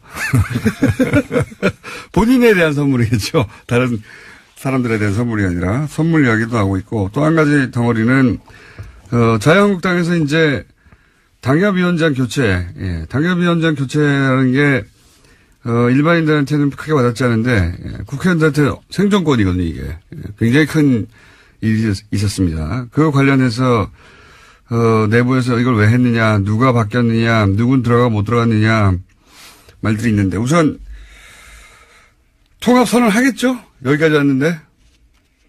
일단은 선언을 하겠죠. 예. 근데 그 선언이 이제 끝나는 것이 아니라 선언이 이제 당헌당규에 따른 절차를 이행해야 법적인 효력을 가지는데, 그 이행하는 것에는 뭐 난관이 여러 가지가 지금 있는 거죠. 지금 반대하는 사람들은 전당대회를 하자고 하고요.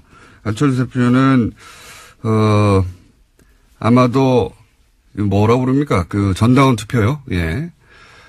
모두 당원인 사람 모두 이제 투표권을 가지고, 왜냐하면 호남 지역에서는 지지하지 않는 통합을 반대하는 사람이 많지만 다른 지역에 또 여론을 다룰 수 있으니까요. 전당원 투표를 하자고 하는 것 같고, 예. 반대하는 쪽에서는 무슨 소리냐, 당원 당규상 전당대회 해야 되는데 이러고 있습니다. 그러니까 여기 합의가 안 되면 사실 이혼할 가능성도 상당히 높아져 있습니다.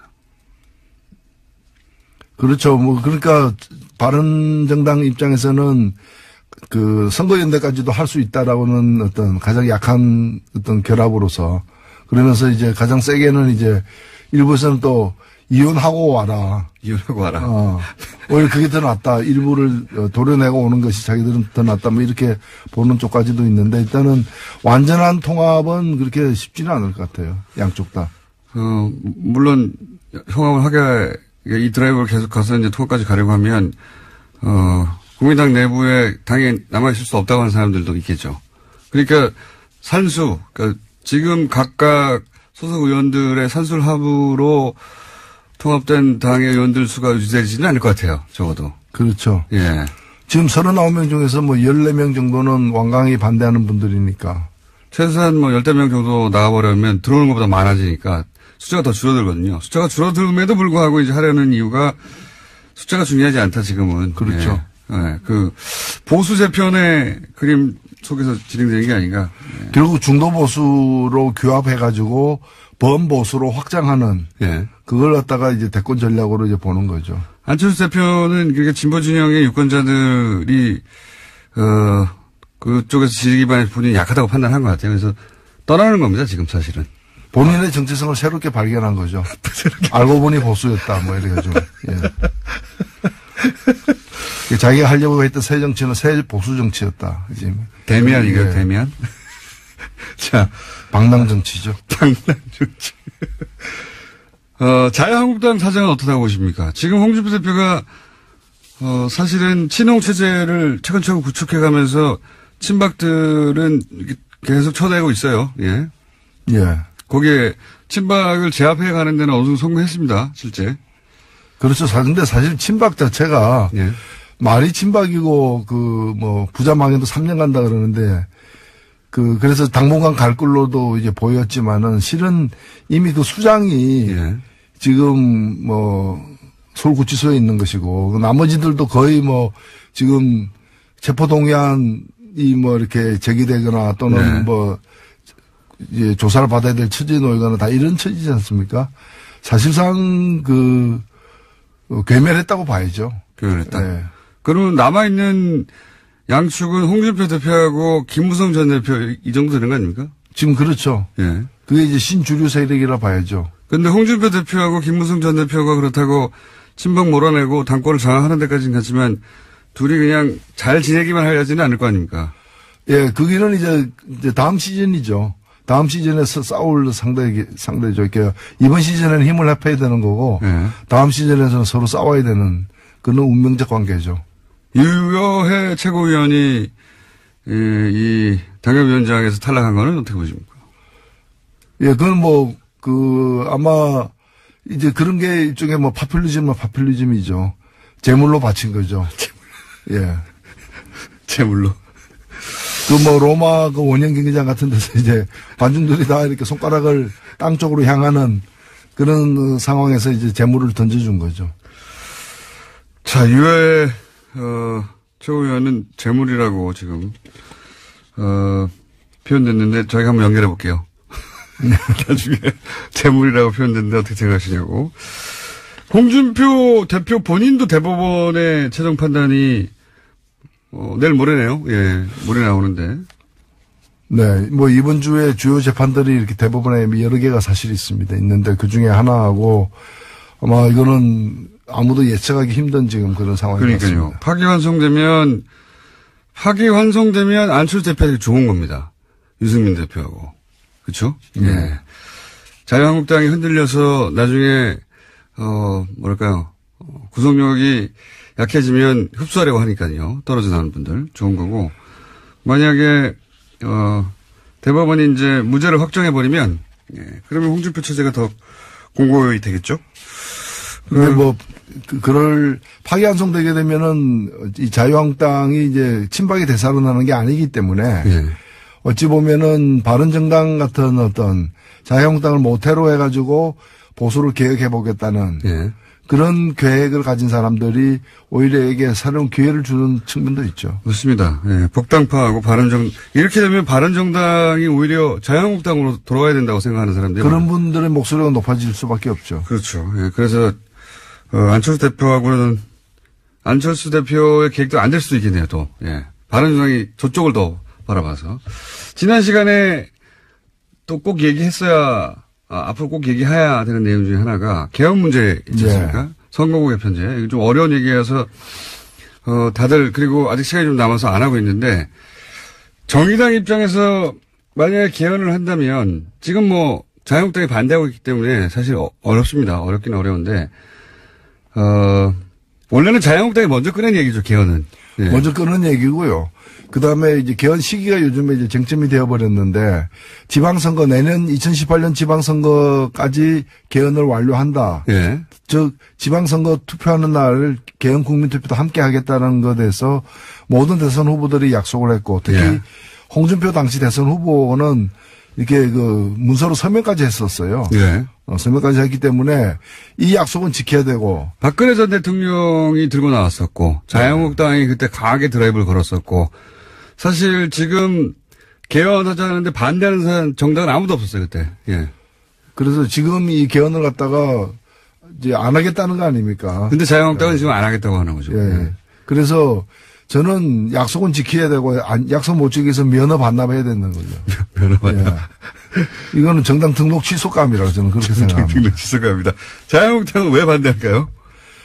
내세우는 거는 이제 지방선거에 불리하다는 건데 아니 헌법을 갖다가 30년만에 고치는데 일개 지방선거 뭐 지방선거 중요하지 않다는 뜻이 아니라 선거 한 번에 유리하냐 불리하냐를 가지고 할 부분이 아니고 그리고 어차피 자유한국당은 내년 지방선거 불리해요.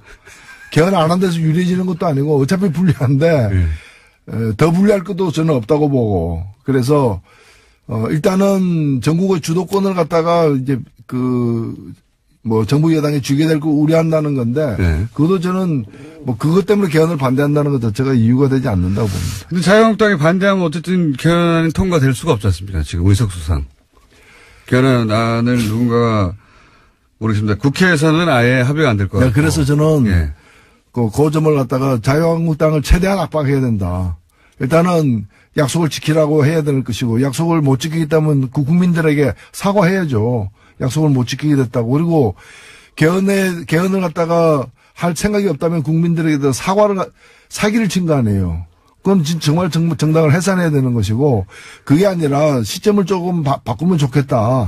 뭐 이때는 불리하니까 뭐 석 달 후에 하겠다고 한다면 그것까지는 봐줄 수 있다는 거죠.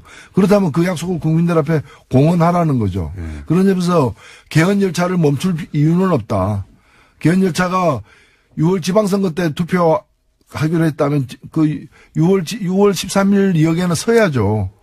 근데 그걸 안 쓸 생각인 것 같아요. 안 쓸 생각이라면 그럼 그 다음 역이 어디냐. 그거라도 국민들에게 밝혀라는 거죠. 밝혀도 지킬까요? 그러니까 저는 그렇게 안 지킬 것 같으면은 이 운동장을 떠나라 이렇게 얘기를 해야 되는 거죠. 운동장을 떠나라. 현실적으로 자유한국당이 반대하는 한 개헌을 할 방법이 없었습니까, 사실. 국회를 통과하지를 못하니까. 그건, 부차적인 문제는 아니지만 그건 그대로 두고 만약에 개헌을 한다면 꼭 포함되어야 하는 내용이 뭡니까, 정의당 입장에서. 선거구제 개편이죠. 뭐 여러 가지가 사실입니다. 저는 정의당은 기본권 신장과 지방분권을 강조하는 게 기본이고요. 특히 기본권과 관련해서도 해서 이 노동권을 갖다가 복원시키는 재헌의회 수준으로 우리가 이 정부를 처음 만들 때 헌법을 처음 설계할 때의 정신으로 돌아가는 그래서 지금 그동안의 독재 정권들이 들어서면서 부당하게 기본권들을 제약한 특히 노동상권을 제약한 부분을 갖다가 회복시키는 내용. 그다음에 선거와 관련해 가지고 비례선거 원칙을 선거에 못 박는. 이제 헌법 조문에다 못 박는. 비례선거의 원칙을 좀 더 자세히 설명해 주시면요. 네, 이제 국민의 민심 그대로 선거 결과에 반영될 수 있도록 하는 이거는 여러 가지 측면. 하나는 이제 선거 제도와 관련해서 지금의 선거 제도가 예를 들면 가장 비근한 예로 정의당이 7.3% 얻고 의석을 7.3% 가지는 게 아니라 의석은 2%밖에 못 가지는 이런 문제들. 그다음에 인구 대비로 표의 등가성 문제. 그 농촌의 한 표가 도시의 2표하고 비슷한 지금. 그건 왜 그런지 설명해 주십시오. 그게 이 선거구를 획정할 때 예를 들면 10만 명당 1명을 뽑는다고 이러면 농촌 같은 도시에는 20만 명당 1명까지를 허용하는 거예요. 독일 같은 경우에는 1.5 이상이 되면은 위헌이다.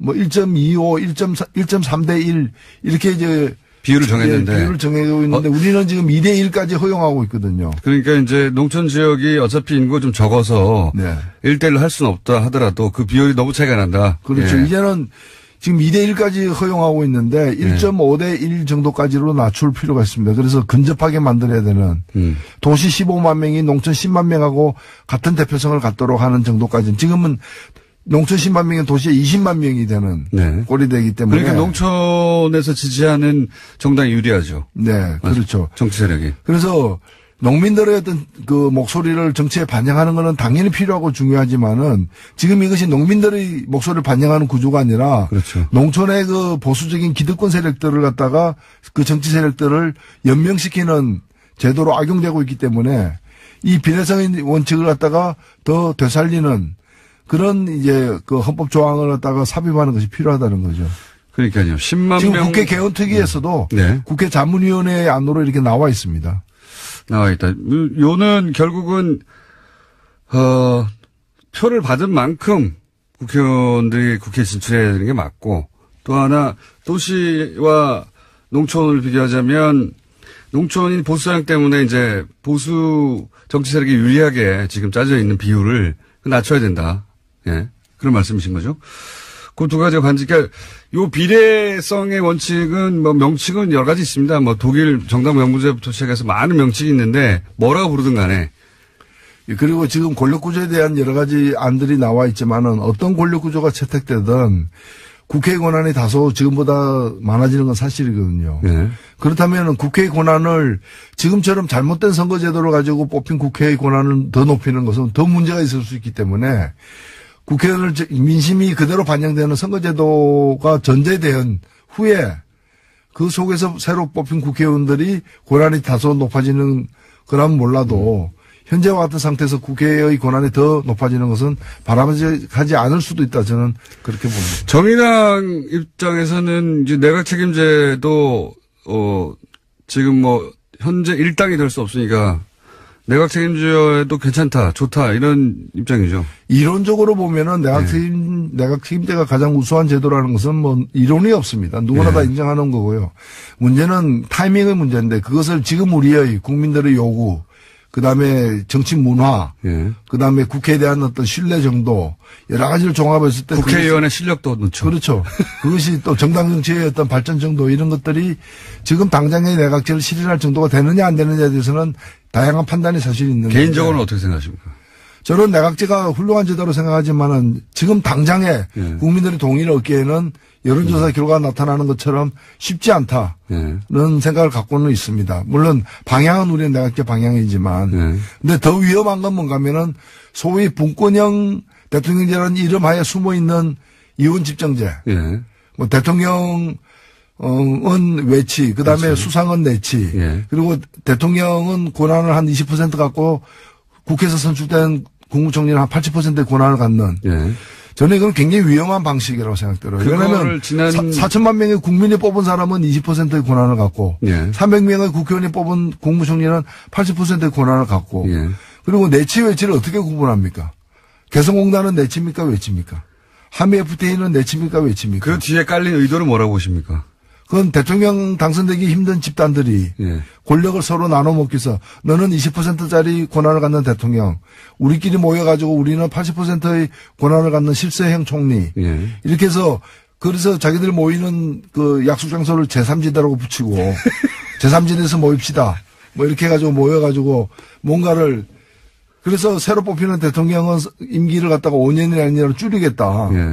줄인 다음에 이 개정된 헌법을 가지고서 이제 분권형 대통령제를 실시하겠다는 것이 지난 대선에서 그렇죠. 일부 당선 가능성 없는 연합의 어떤 그런 과제였죠. 자기들 단독으로 단성이 안 되니까 힘을 모아서 그거 힘을 모으니까 이해가 달라지니까 어떻게 나눌 것인가 하는 가운데 그런 아이디어가 나온 거죠.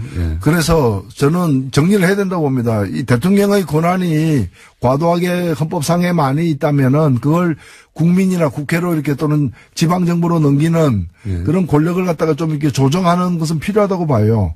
그러나 그것의 대안으로 분권형 그것에 대한으로 이원집정부제 이런 걸 대안으로 내놓는 것은 굉장히 위험천만한 발상이다. 나눠 먹으려고 하는 사람들이 만들어낸 발상. 국민을 위한 개헌이 돼야 되는데 일부 정치인을 위한 개헌이 되도록 내버려둬서는 안 된다고 저는 봅니다.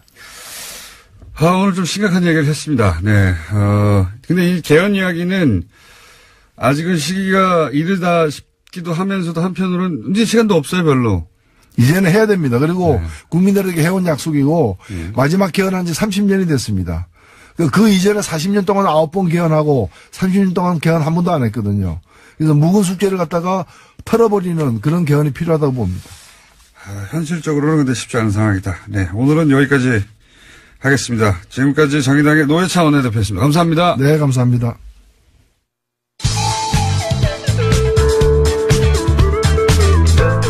진실 찾아 3만리, 국위 찾아 10만리. 시사요정 김어준입니다.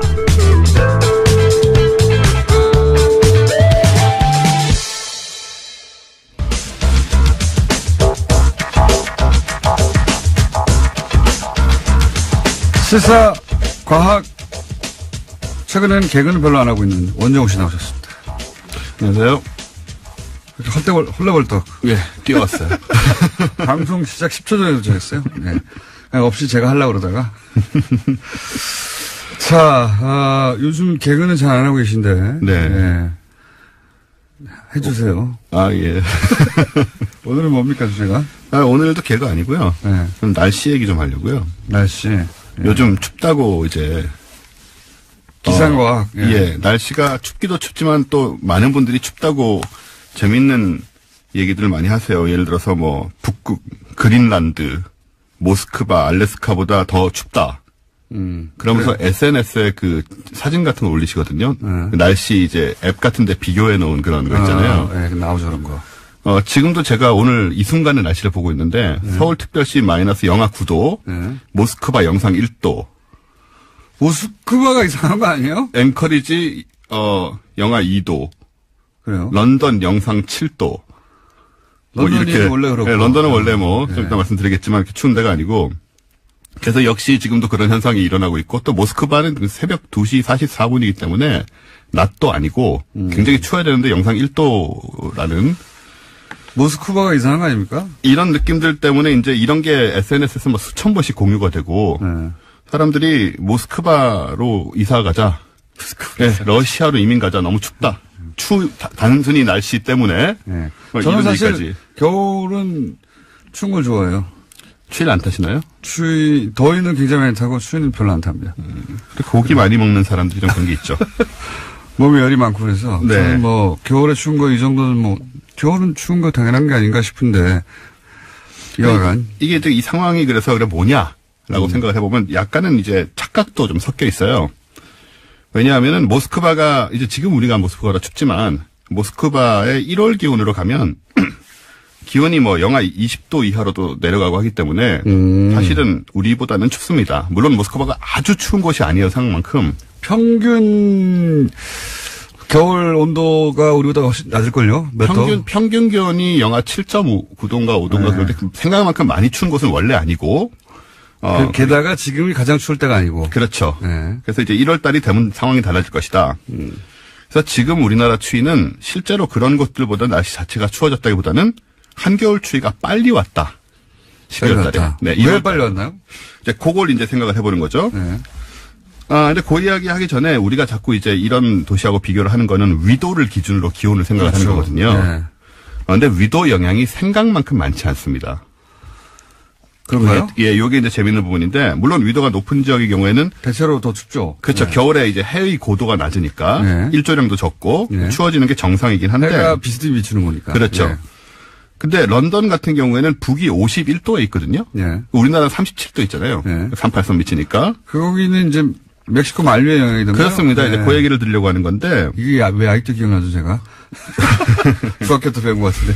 제가 런던에 이제 몇 년을 살았잖아요. 그렇죠. 맞습니다. 네. 원정우 씨가 런던에서 기타로 학위를 받았어요. 그렇습니다. 제가 동네 런던에서. 없습니다. 예, 이제 산 증인인데. 네. 기타로 학위를 받았지만 지금 제가 이러고 있네요. 그거하고 아무 상관없는 일을 하셨죠. 네. 그 이후로 기타로 학위를 받긴 받았는데. 전혀 상관없는. 학위 왜 받았나 몰라요. 제가 그때 갈 때부터 그랬어요. 거기 왜 가냐고. 예. 좋은 경험이 됐습니다. 일단 날씨도 이렇게 하기로 했고. 그러니까 런던에 4년을 살았는데, 영하로 잘 안 내려가요, 겨울에. 맞습니다. 51도인데. 오히려 비가 오고. 그렇죠. 예. 영하로 잘 안 내려가고, 또 캐나다 밴쿠버가 있는데, 네. 거기도 살았잖아요. 쓸데없습니다, 여기. 이 죽어도.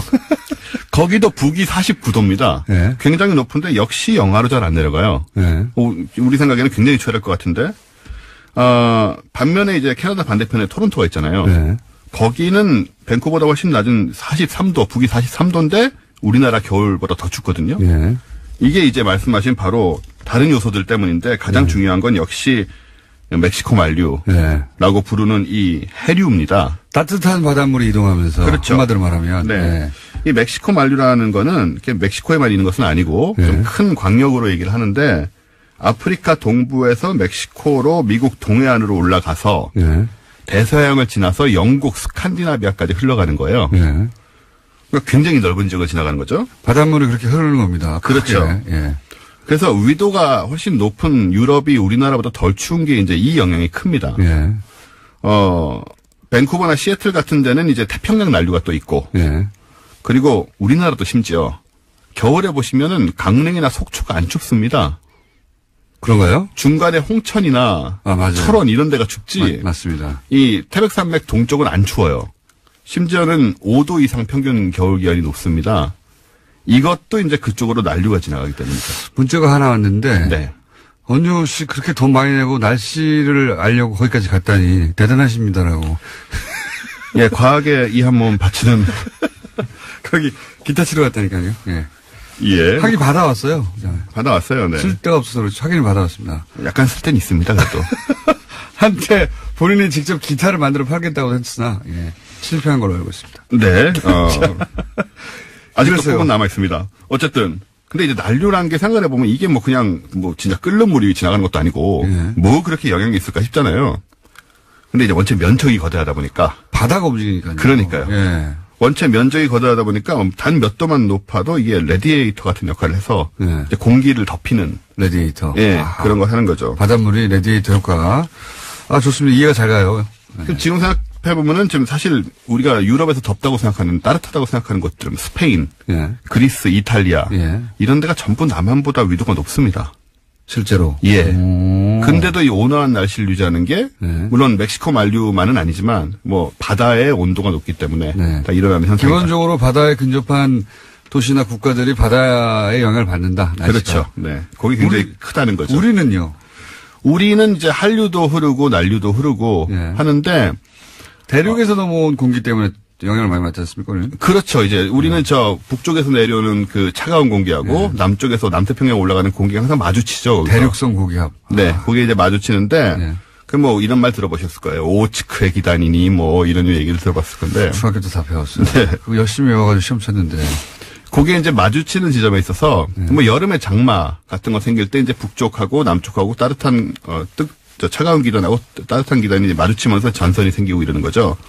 우리는 그래서 해류 영향이 아주 크다기보다는 이제 북쪽에서 내려오는 차가운 공기하고. 지금 같은 경우에 딱 그 영향을 받는 건데, 사실 지금 그래서 우리가 상상으로만 춥다고 생각하는 거냐, 그건 아니고, 실제로 춥긴 합니다. 네. 왜냐하면, 한강이 결빙을 했는데, 네. 이 12월 초에 결빙을 했거든요. 네. 이게 1946년 이래 71년 만에 가장 이른 결빙이에요. 그러니까 빨리 추워졌다. 네, 빨리 추워졌죠. 한마디로. 그렇죠. 그리고 이게 뭐 그러니까 우리가 더 춥게 느끼죠. 착각은 아니고 이제 춥기 춥습니다. 예년보다 더 빨리 추워졌으니까. 근데 예년에 그러니까 한겨울에 가장 추울 때에 가장 낮은 온도하고 비교하자면 거기까지는 안 갔지만 아니, 빨리 그렇지 추워졌다. 않죠. 빨리 추워진 거죠. 네. 그럼 이제 왜 이렇게 추워진 거냐라는 건데 이게 지구 온난화 때문입니다. 지구 온난화. 이게 뭐 온난화라고 하면 우리는 이제 지구 전체가 계속 더워지고 온실효과로 이렇게 더워지고 뭐 이런 아이러니하게 생각이 되잖아요. 네. 온 따뜻하잖아요. 그러니까요. 네. 예, 따뜻해져야 되는데 왜 우리만 추워지냐 이런 생각을 할 수 있는데 기후 시스템이라는 게 그러니까 해류 얘기도 드렸지만 생각보다 복잡합니다.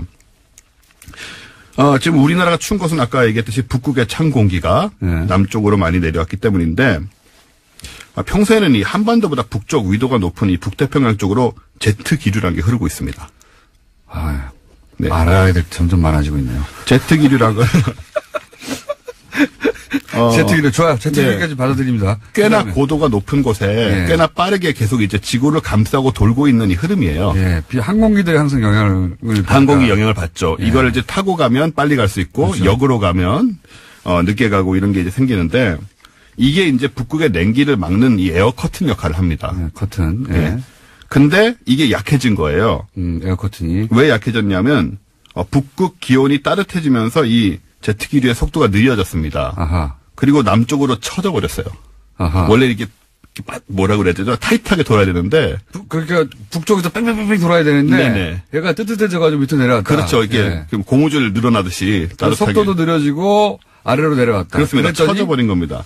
그래서 이제 북극에 모여있는 차가운 공기를 얘가 막지 못하고 밀려나면서 아하. 그 북극 공기가 진짜로 지금 한반도까지 내려와 버린 거예요. 아. 영하 3, 40도씩 아하. 되는. 네. 지금 그러니까 온난화 때문에 왜 추워졌느냐?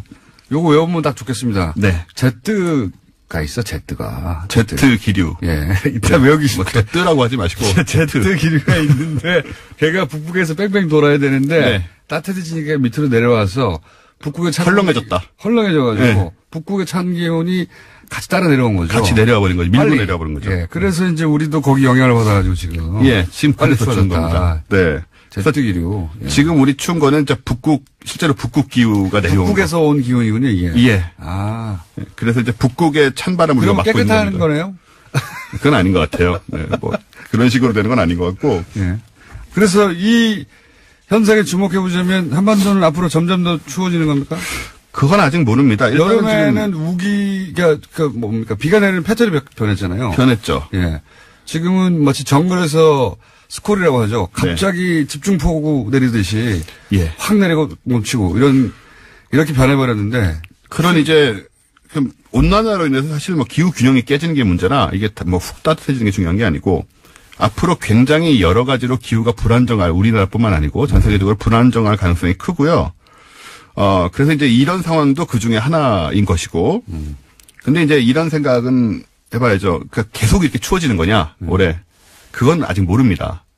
예. 뭐 일개 뭐 그렇잖아요. 뭐 아무 도움도 안 되는 얘기를 모른다는. 추운 날씨가 빨리 오긴 했는데. 빨리는 그래서 왔는데. 예. 점점 더 추워지거나 계속 추워지는지는 좀 두고 봐야 되는 거니까. 혹은 이렇게 했다가 따뜻해질지도 모르고. 예. 그러니까 뭐 모스크바, 알래스카 이런 데 너무 동경하지 마시고. 네. 일단은 우리나라에서 한번 날씨를 지켜보는 게 좀 필요합니다. 날씨를 지켜보. 이민 가긴 이르다. 그럼 날씨를 지켜볼 수밖에 없죠. 어떻게 합니까? 네. 북극에서 그렇습니다. 공기가 밀고 다니는 그럼 제트기류도 아니고 우리가 어떻게 막아요? 예. 그러니까요. 하나만한 이야기를 오늘 네, 그렇습니다. 했습니다. 앞으로 날씨를 알 수 없다. 그러나 지금까지 벌어진 것은 온난화의 영향이다. 네. 그렇게 봅니다. 온난화라는 게 따뜻해지는 게 아니다. 네. 지금 우리가 익숙해왔던 기후의 패턴. 그렇죠. 바꾸고 있는 거예요. 네. 그래서 그래서 이제 지역에 따라서는 재앙에 가까운 상황이 벌어질 수도 있고. 갑자기 비가 안 내리는 곳에 폭우가 내릴 수도 있고요. 네네. 이렇게 갑자기 빨리 추워질 수도 있는. 네. 그러나 그렇습니다. 앞으로는 알 수 없다는 알 수 없습니다. 하나만한 얘기였습니다. 자, 네. 원정우 씨였습니다. 감사합니다. 감사합니다. 내일 뵙겠습니다. 안녕.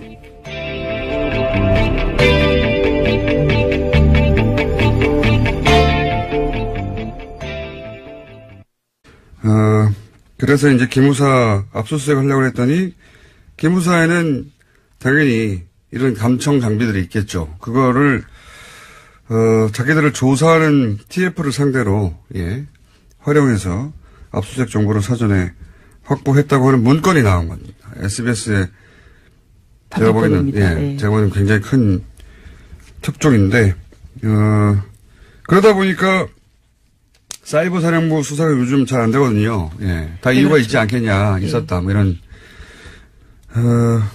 그리고 이 자체 보고 때는 기무사, 기무사 문제 없다. 예, 장관까지 속였다라는 건데요. 보고서에는 기무사가 이명박 정부 초기 사이버 대응을 한 건 맞지만 청와대의 북의 남남 갈등 조장 정황들이 있어서 이것을 보고하는 수준이었다라고 둘러댔다고 합니다. 그러니까 아직 청와대하고 장관 정도로 바뀐 게 맞아요. 계속해서 반복해서 나오지만 그리고 대선 기간에는 댓글 활동이 없었다고 보고 있거든요. 사이버사가. 예. 이게 대선 기간에 댓글 활동 하라고 만들어진 곳이에요. 대선 기간에 가장 활발하게 활동했는데 정반대로 보고하는 거죠. 예. 네, 이런 문건들도 삭제했었는데요. 다 포렌식으로 복구가 돼서 겨우 알려진 사실입니다. 이거 어설프게 삭제했을까요? 예, 급했나 봅니다. 자, SBS에서 굉장히 중요한 단독이고 특종이라고 봅니다. 예, 물론 어제 군 기무사 관련된 입장들이 나왔는데요. 이석구 국군 기무사령관은 관련해서 의혹을 전면으로 부인했습니다. 지금까지 투명하게 협조하고 자료 제공하고 있다면서 왜 이런 보도가 나는지 황당하다라는 이야기를 하고 있습니다. 둘 중에 하나죠. 본인도 속았거나 부하들에게. 아니면 알면서도 이러거나. 둘 중에 하나니까 어쨌든 기무사령관한테 책임을 물어야죠. 이 보도는 후속 보도가 기다려집니다. 네. 자, 군이 이렇게 정치에 개입했는데 저는 사실 국정원, 기무사, 사이버사령부 이런 기관의 이 명백한 선거 개입은 구테타에 준하게 처벌해야 한다. 지시를 받았을 뿐이다.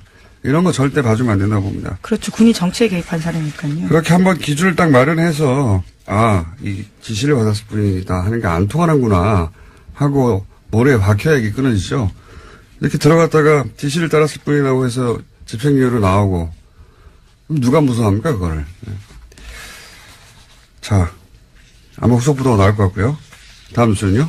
네, 어제 블랙리스트 항소심 결심 공판이 있었습니다. 박영수 특별검사팀은 김기춘 전 비서실장과 조윤선 전 장관에게 각각 징역 7년과 징역 6년을 형을 내려달라고 재판부에 요청, 그러니까 구형을 했는데요. 어제 김 전 실장은 최후 진술을 하면서 눈물을 보이기도 했습니다. 남은 소망은 늙은 아내와 식물인간으로 4년간 병석에 누워있는 아들의 손을 다시 한번 잡는 거다 라면서 선처해달라고 호소했는데요. 그러면서도 자신이 했던 행동에 대해서는 틀린 게 아니다라고 이야기했습니다. 종북 세력으로부터 나라를 지켰다. 그게 자신의 사명이었다. 뭐 이런 취지의 최후 진술을 했죠. 예, 그렇죠. 한치의 의심도 없고 애국심을 갖고 성실하게 직무 수행했다라고 주장하고 있습니다. 아직도요. 종북 세력으로부터 나라를 지키는 게 본인의 사명이었고 다만 이게 빠졌죠. 누가 종북인지 감별은 내 마음대로 한다. 네, 이 문장이 빠진 거죠. 그리고 사실 자연인 아버지로서 이제 아들 얘기를 하면 안타까운 일이긴 한데 거슬러 올라가서 김기춘 비서실장이 과거 정보기관과 함께 혹은 본인이 정보기관에 있을 시절 그렇죠. 시작됐던 가짜 이 간첩 사건 조작했던 사건들 그 사건으로 뭐 몇십 년 감옥에 간 인간도 망가지고 인생도 망가진 사람들이 얼마나 많았어요. 그리고 그 일로 고통받았던 가족들 그 사람들이 울부짖을 때 눈길 한번 줬나요? 예. 저는 이분이 자연인으로서 이런 얘기는 할 수 있는데, 예. 자연인의 한 사람이 아니라 이때 역할을 봐야 된다고 합니다. 역사에서 어떤 역할을 했는지. 네, 1심에서 징역 3년을 선고받은 바가 있습니다. 이 선고 공판은 다음 해, 그러니까 1월 23일에 열립니다. 자, 관련 재판들 계속해서 뭐 지시를 따랐을 뿐이라니 그런 얘기를 하는데, 최순실 씨는 어떻게 되고 있어요? 네, 최순실 씨는요, 지금 현재 서울 동부구치소에 수감 중인데요. 계속해서 검찰 소환을 거부하고 있습니다. 특활비 상납과 관련해서 검찰이 나오라고 이야기하고 있는데 불응하고 있는 겁니다. 그러면서 윤석열 서울중앙지검장 핑계를 대고 있습니다. 자신의 과거에 강압수사를 당했기 때문에 믿을 수 없어서 나올 수 없다라는 겁니다. 윤석열이 이끄는 검찰 조사는 못 받겠다 이런 거죠. 예. 그렇죠. 윤석열 팀이 잘한다는 얘기죠. 예. 자, 최순실 씨 주장 더 들을 필요는 없는 것 같고요. 그런 상태입니다. 자, 다음 뉴스는요? 네, 세월호 참사 당시에 KBS에 전화를 걸어서 보도 내용을 바꿔달라고 요구했던 이정현 전 홍보수석, 그러니까 현재는 의원인데요. 재판에 넘겨졌습니다. 청와대 등이 보도 개입을 했다라는 건데요. 검찰의 판단입니다. 과거 2014년 4월 21일에 KBS에 전화해서요. 적극적으로 좀 도와달라라는 이야기도 했고요. 아예 녹음도 바꿔달라라는 이야기도 했습니다. 이런 것들이 보도에 부당하게 개입됐다면서 지난해 세월호 특조위가 고발을 한 적이 있는데요. 드린다면요. 오늘 그렇게 차분하십니까? 조금 이따 하려고 지금은.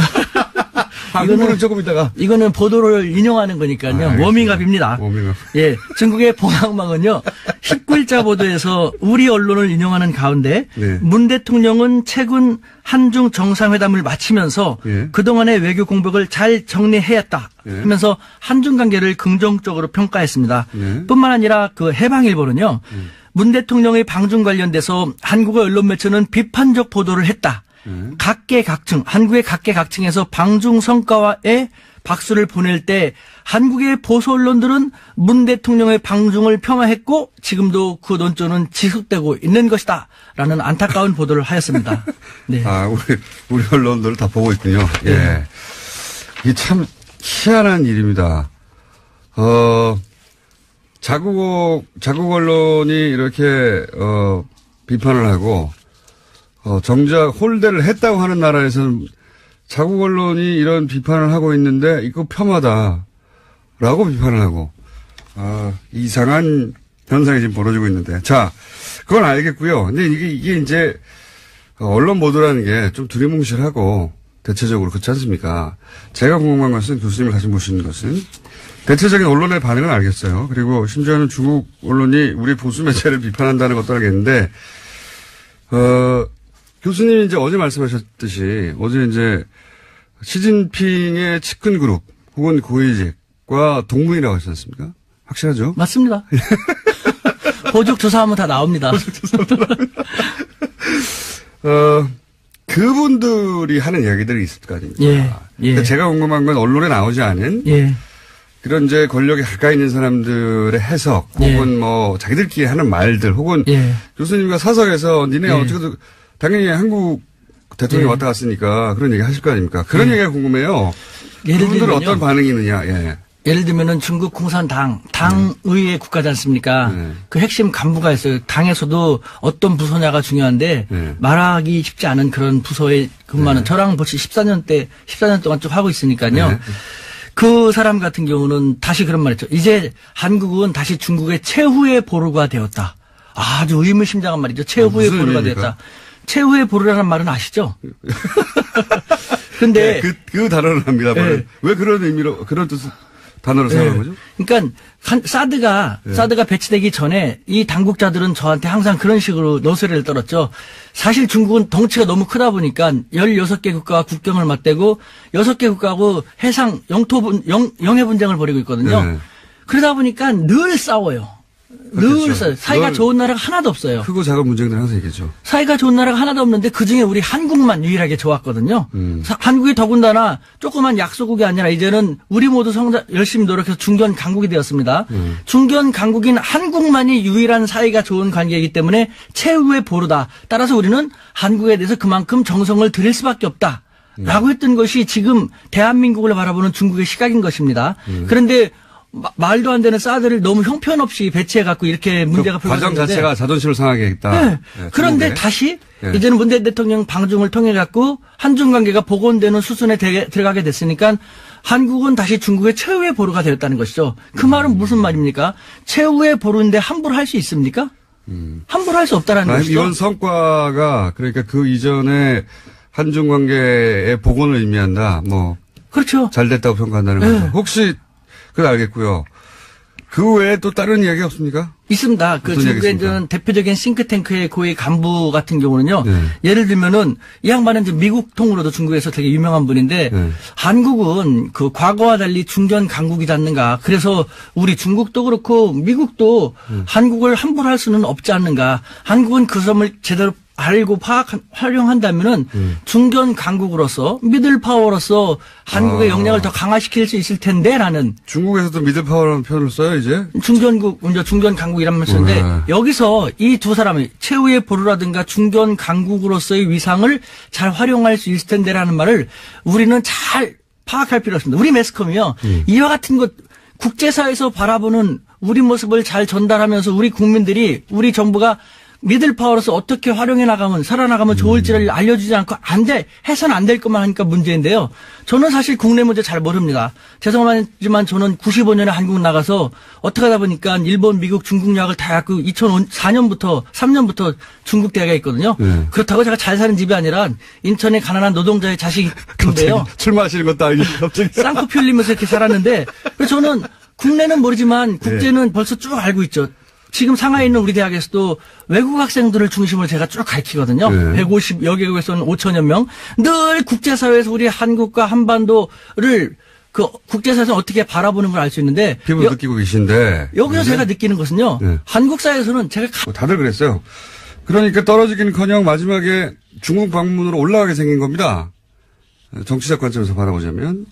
게다가 문재인 대통령이 중국에 가서 실제로 뭐 사드 경제보복 문제를 풀기라도 하면 그게 제대로 보도되면 얼마나 지지율이 올라가겠어요. 그 뻔한 상황에서 지지율이 올라가는 걸 거꾸로 막았어야 하는 겁니다. 예. 올해가 지지율이 떨어지는 채로 끝나야, 왜? 내년에 지방선거거든요, 바로. 지방선거. 지금 바른정당, 안철수의 국민의당, 유승민의 바른정당이 합치려고 하는 것도 지방선거 이후에 정계 개편, 보수 재편의 연결선상에서 일어나는 일이고, 이 홀대론도 사실은 이렇게까지 생각해 보시면 대통령 순방을 주류 미디어가 이렇게까지 대대적으로 공격한 사례는 없어요. 그건 진보 보수를 떠나서. 보통 대통령이 해외 나갈 때는 대충 좋게 말해주거든요. 이번에는 가기 전부터 사실은 철저하게 프레임을 준비했다. 예. 그 중에 이제 혼밥 같은 게 걸린 거죠. 예. 그러니까 굉장한 정치적 의도를 가진 프레임인 거죠. 예. 자, 여기까지 하고요. 오늘은 2부가 게스트가 두 분이 있기 때문에 제목 하나 정도 읽고, 제목 하나 정도 안 읽으면 아쉽잖아요. 네, 가상화폐 거래소 유빗이라는 곳이 있는데 여기가 해킹을 당해서 파산당할 위기라고 합니다. 아, 비트코인이요? 예. 비트코인 관련도 내일 한 번 더 다루고 전문가도 따라 한번 보시는 것으로. 비트코인에 대해서 할 말이 많아요, 저도. 자, 한미연합훈련 때 한미연합훈련을 평창올림픽 뒤로 미루자. 예, 어제 문재인 대통령이 미국에 제안했다라고 밝혔습니다. 미국 쪽도 연기 여부를 검토하고 있다라고요. 미국 MBC 방송 인터뷰에서 밝힌 바입니다. 이게 성공하면 또 한 번 이제 소위 미들 파워로 전환하고 있다. 한국이 강대국 사이에서 이런 최근에 외신 보도가 있었거든요. 그러니까 강대국들 사이에서 중간자적 역할, 중간자적 외교의 가능성을 엿본다. 뭐 이런 외신의 보도가 있었어요. 우리나라에서 보도가 안 됐지만. 그러면서 미들파워라고 불렀는데, 성공한다면 미들파워로 다시, 입지를 자랑할 수 있게 되겠죠. 예. 자, 여기까지 하겠습니다. 시사인의 김은지였습니다. 감사합니다.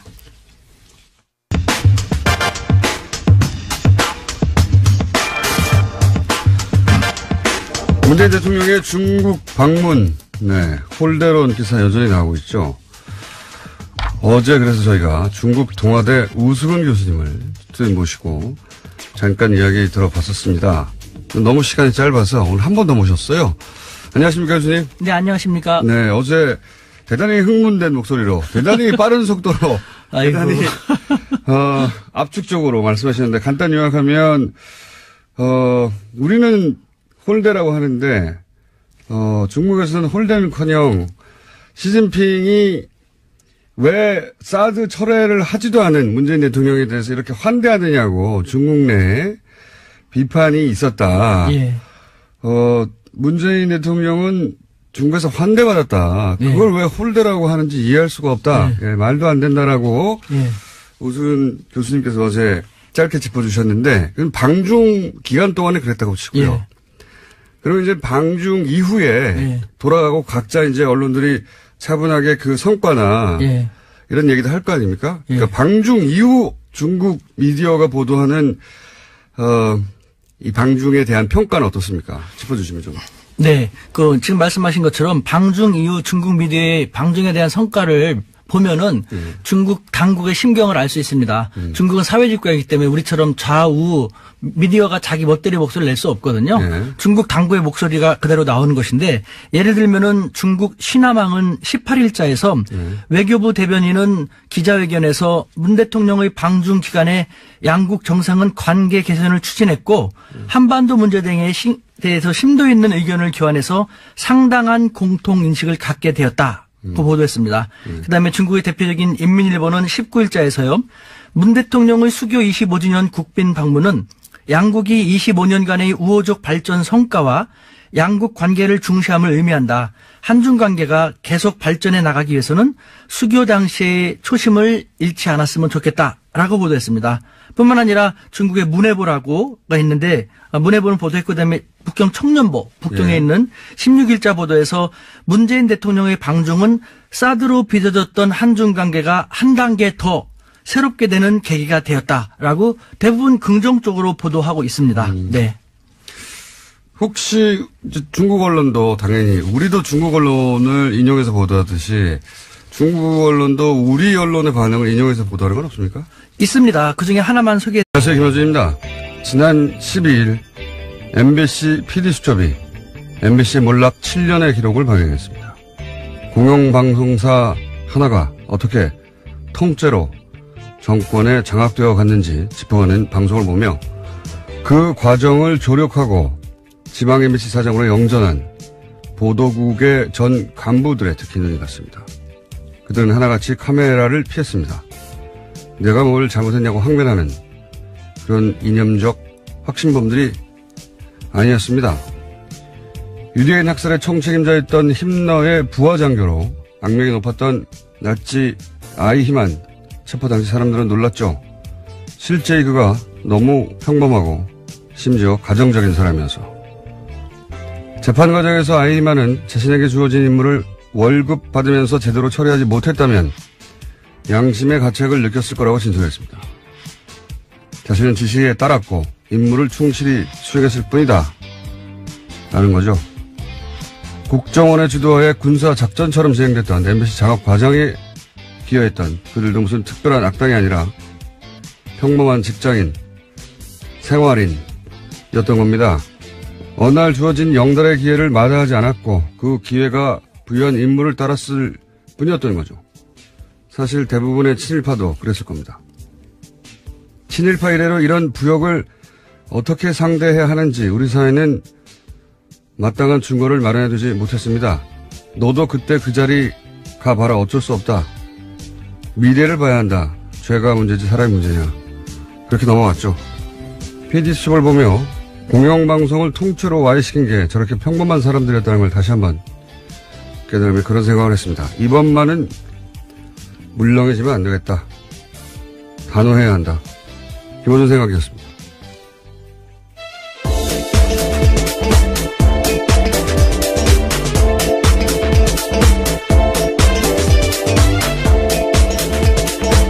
시사인의 김은지입니다.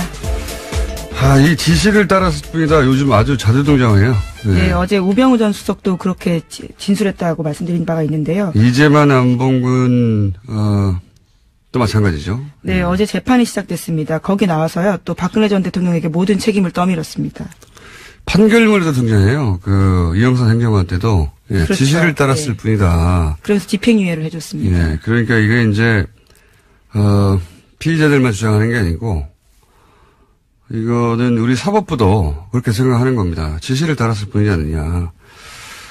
그러다 보니까 이제 그 선거에 개입한 국정원이나 국방부 또는 뭐 특정 재벌에게 특혜를 주거나 정권의 비판적인 세력을 조직적으로 탄압한 청와대 다 똑같은 말 하는 거예요. 똑같은 말. 지시를 따랐을 뿐이다. 이게 아이히만 예루살렘의 아이히만이라는 예. 유명한 사례죠. 예. 알고 봤더니 주변에 좋은 사람이었던 겁니다. 네, 악의 평범성이다라는 말이 있는데요. 그래서 이제 아이히만 재판을 취재한 철학자가 그런 보고서를 냈어요. 악의 평범성이라고. 이 PD수 보면서도 똑같은 생각을 했어요. 이게 방송 장악에 이제 협조를 했고 그리고 출세를 했는데 거기 보면 PD 수첩을 하던 그 출신도 있어요. 그 사람들 중에는. 그 사람들이 뭐 예를 들어서 이전 정권 때 핍박을 받아서 그런 게 복수를 한 게 아니거든요. 이 사람 내가 당했다고. 그게 아니에요. 그냥 기회가 왔고 그리고 그 자리가 준 임무를 열심히 한 겁니다. 예. 평범한 사람들이 그런 짓을 따른 결과가 이거거든요. 아이히만 사임됐어요. 네, 한나 아렌트의 굉장히 통찰이 돋보이는 지점인데요. 반복되어서는 안 될 역사죠. 이 변명을 기본적으로 우리는 받아주는데, 그만 받을 때가 됐다. 예, 그런 생각을. 지난주 PD수첩 한번 볼만합니다. 네. 네, 그런데 아직도 지역 MBC는 파업 중이라고 하고요. 또 KBS도 여전히 파업 중인 상황도 있습니다. 자, 하도 최근에 지시를 따랐을 뿐이다 하는 얘기가 많이 나와서 짚어봤습니다. 자, 첫 번째 뉴스는 뭡니까? 네, 어제 SBS가 저녁에 보도한 내용인데요. 국군 기무사령부가 수사를 방해했다라는 의혹이 있습니다. 현재 군 기무사는 이명박 정부 시절 댓글부대를 운영했다라는 혐의로 수사를 받고 있는데요. 그런데 군 기무사가 자신들을 조사하는 국방부 조사 TF를 감청했다라고 합니다. 관련된 문건이 나온 건데요. 기무사 요원이 감청을 해서 압수수색 계획을 사전에 알고 상부에 보고했다라고 합니다. 이게 어려운 단어를 사용됐는데 한마디로 범인들이 형사를 도청한 겁니다. 예. 그렇죠. 범인들이 형사를 도청한 것이고, 예. 이게 이제 국정원 댓글부대, 그리고 사이버사령부 댓글부대만 지금 주목받고 있는데, 사이버사령부 댓글부대가 본격적으로 활동하기 전에는 기무사의 스파르트라고 하는 댓글부대가 있었다 이거거든요. 예. 이에 대해서 검찰이 재판에 넘긴 겁니다. 이런 기준을 아주 강하게 마련해야 된다고 봅니다. 저는, 잘한 거라고 보고요, 이 기소는. 그러니까 현 정부도 이렇게 아주 세기를 박아놓는 기소를 해야 이런 압력을 방송사에 못 넣을 것이고 그리고 다음 정부도 마찬가지고 홍보수석이 방송사나 혹은 기자들한테 자기 임무상 전화할 수는 있어요. 근데 뭘 빼달라, 뭘 넣어라, 뭘 교체해라 이건 명백히 간섭하는 건데 이런 정도가 되면 이런 전화가 되면 받는 당사자도 이 사람 보낼 수 있다 내가 당시 과거에 이정현 사례도 있지 않느냐. 아주 크게 처벌해야 된다는 겁니다. 예. 이렇게 한번 기준을 마련해야 되거든요. 이번에. 자, 다음 수는요? 네, 이명박 박근혜 정권에 걸쳐 6년 넘게 국가보훈처장 맡았던 박승춘 전 처장도 검찰 수사 받게 됐습니다. 불법적으로 정치에 개입하고 친정부 관변단체들의 비리를 눈감아줬다라는 사실이요. 보훈처 감사에서 확인됐습니다. 마찬가지라고 봅니다. 자, 다음 수는요? 네, 어제 뉴스타파 보도 전해드린 바가 있는데요. 다시 연장해서 말씀을 좀 드리면요. 어제 구속 집행정지로 나왔다라는 사실에 대해서 관련된 근거들을 좀 말씀드리겠습니다. 뉴스타파 보도에 따르면 구치소장의 구속 집행정지 건의는 매우 이례적이다라는 거고요. 또 호흡곤란의 원인이 과식과 수면제다라고 보도하고 있습니다. 과식과 수면제. 네, 그리고 서울대병원 신경정신과 의사가 김 회장은 알츠하이머성 치매다라는 주장을 해서 풀려나오게 됐다라는 식의 보도를 하고 있습니다. 자, 요 사안은요, 제가 알고 있는 것도 몇 가지 있어서, 예, 오늘 자세히 다루려고 했는데, 기왕 뉴스타파가 보도를 했으니, 예, 뉴스타파 기자분을 저희가 섭외해서 직접 취재 내용을 자세히 들어봐서 한 꼭지로 따로 다뤄볼까 합니다. 예, 뭐, 하나의 반론도 있습니다. 그래서 좀 잠깐만 말씀드리면요. 알츠하이머형 치매 가능성을 배제할 수 없음이라는 것은 의료계의 흔한 표현이다라고 주장을 하고 있고요. 또 구속 집행정지 같은 경우에는 당사자에겐 신청권이 없다. 그렇기 때문에 법원이 판단할 사안이다라고 주장하고 있습니다. 네, 포함해서 저희가 따로 한 꼭지로 자세히. 그냥 제가 몇 마디 하고 말라고 그랬는데 어제 다룬다고 했더니 또 하나에서 해명 자료가 와서 그렇다면 아주 자세히 다뤄야겠다. 자, 다음에 다루기로 하고요. 자, 다음 뉴스는요. 네, 국민의당 안철수 바른정당 유승민 대표가 최근에 비공개로 만나서 통합에 대해서 구체적인 논의를 했다라고 오늘 아침 조선일보가 보도했습니다. 안 대표는 통합 반대파 반발을 감안해서 통합 선언 후에는 이선 후퇴하는 방안도 검토하고 있다라는 건데요. 한 관계자의 멘트에 따르면 안 대표와 유 대표는 모두 다른 선택지가 없기 때문에 통합에 대한 생각이 아주 강하고 이르면 이번 주에 통합 선언이 있을 거다라는 이야기가 있습니다. 이런 건 이제 사건 중심으로 워낙 계속해서 여러 가지 사건은 누가 무슨 말을 했다 보도되기 때문에 사건 중심으로 봐서는 이제 전체 그림이 안 보이고, 왜 이러는 걸까 전체 그림의 관점에서 보자면, 안철수 대표 중심이나 또는 유승민 대표 중심으로 봐서는 안 되는 상황이라고 보는 게, 이건 보수 재편, 정권을 다시 가져오기 위한 보수 재편이라는 큰 그림 하에서 봐야지 제가 보기에는 이해가 되는 사안이고, 안철수 대표는 이제 그 보수 재편이라고 하는 큰 구도의 퍼즐 조각 중 하나인 거죠. 예. 유승민, 안철수 양 대표 모두 그 보수 재편의 이후에 자신이 주인공이 될 수 있다라고 하는 가능성 때문에 각자 적극적인 거죠. 예. 지금 당장 뭐 몇 석이 이쪽으로 간다 또는 단순한 산수로도 지금 있는 그대로 유지되지 않을 거라는 건 양쪽 모두 알거든요. 근데 그것도 상관없는 거죠.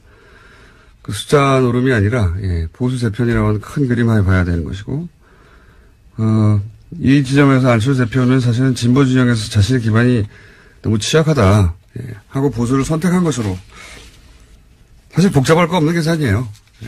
예, 국민의당은 오늘 오후 2시에 의원총회 열고 다시 한번 통합 논의를 한다고 합니다. 보수 재편이라는 큰 그림을 얘기하니까 다시 또 생각나는 게 연결해서 어제 이제 중국의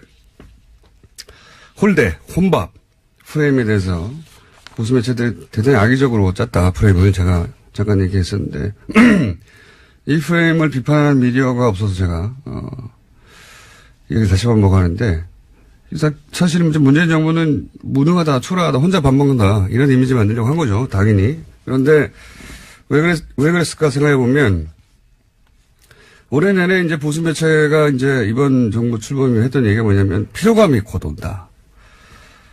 연말이면 지지율이 떨어진다. 예. 근데 연말이에요, 이제. 그렇죠. 안 떨어져요. 떨어지기는커녕 대통령 순방이라는 건 굉장히 긍정적인 효과를 만들어내거든요. 대부분의 경우. 박근혜 대통령 때도 사실 경제 상황이 아무리 어려워도 외국만 갔다 하면 지지율이 올라가요. 항상 그렇습니다. 대부분의 대통령 순방들이. 왜냐하면 멀리 떨어져서 현안과 떨어져서 좋은 화면들 나오고 좋은 소리들 주로 나오니까요. 이명박 대통령 때는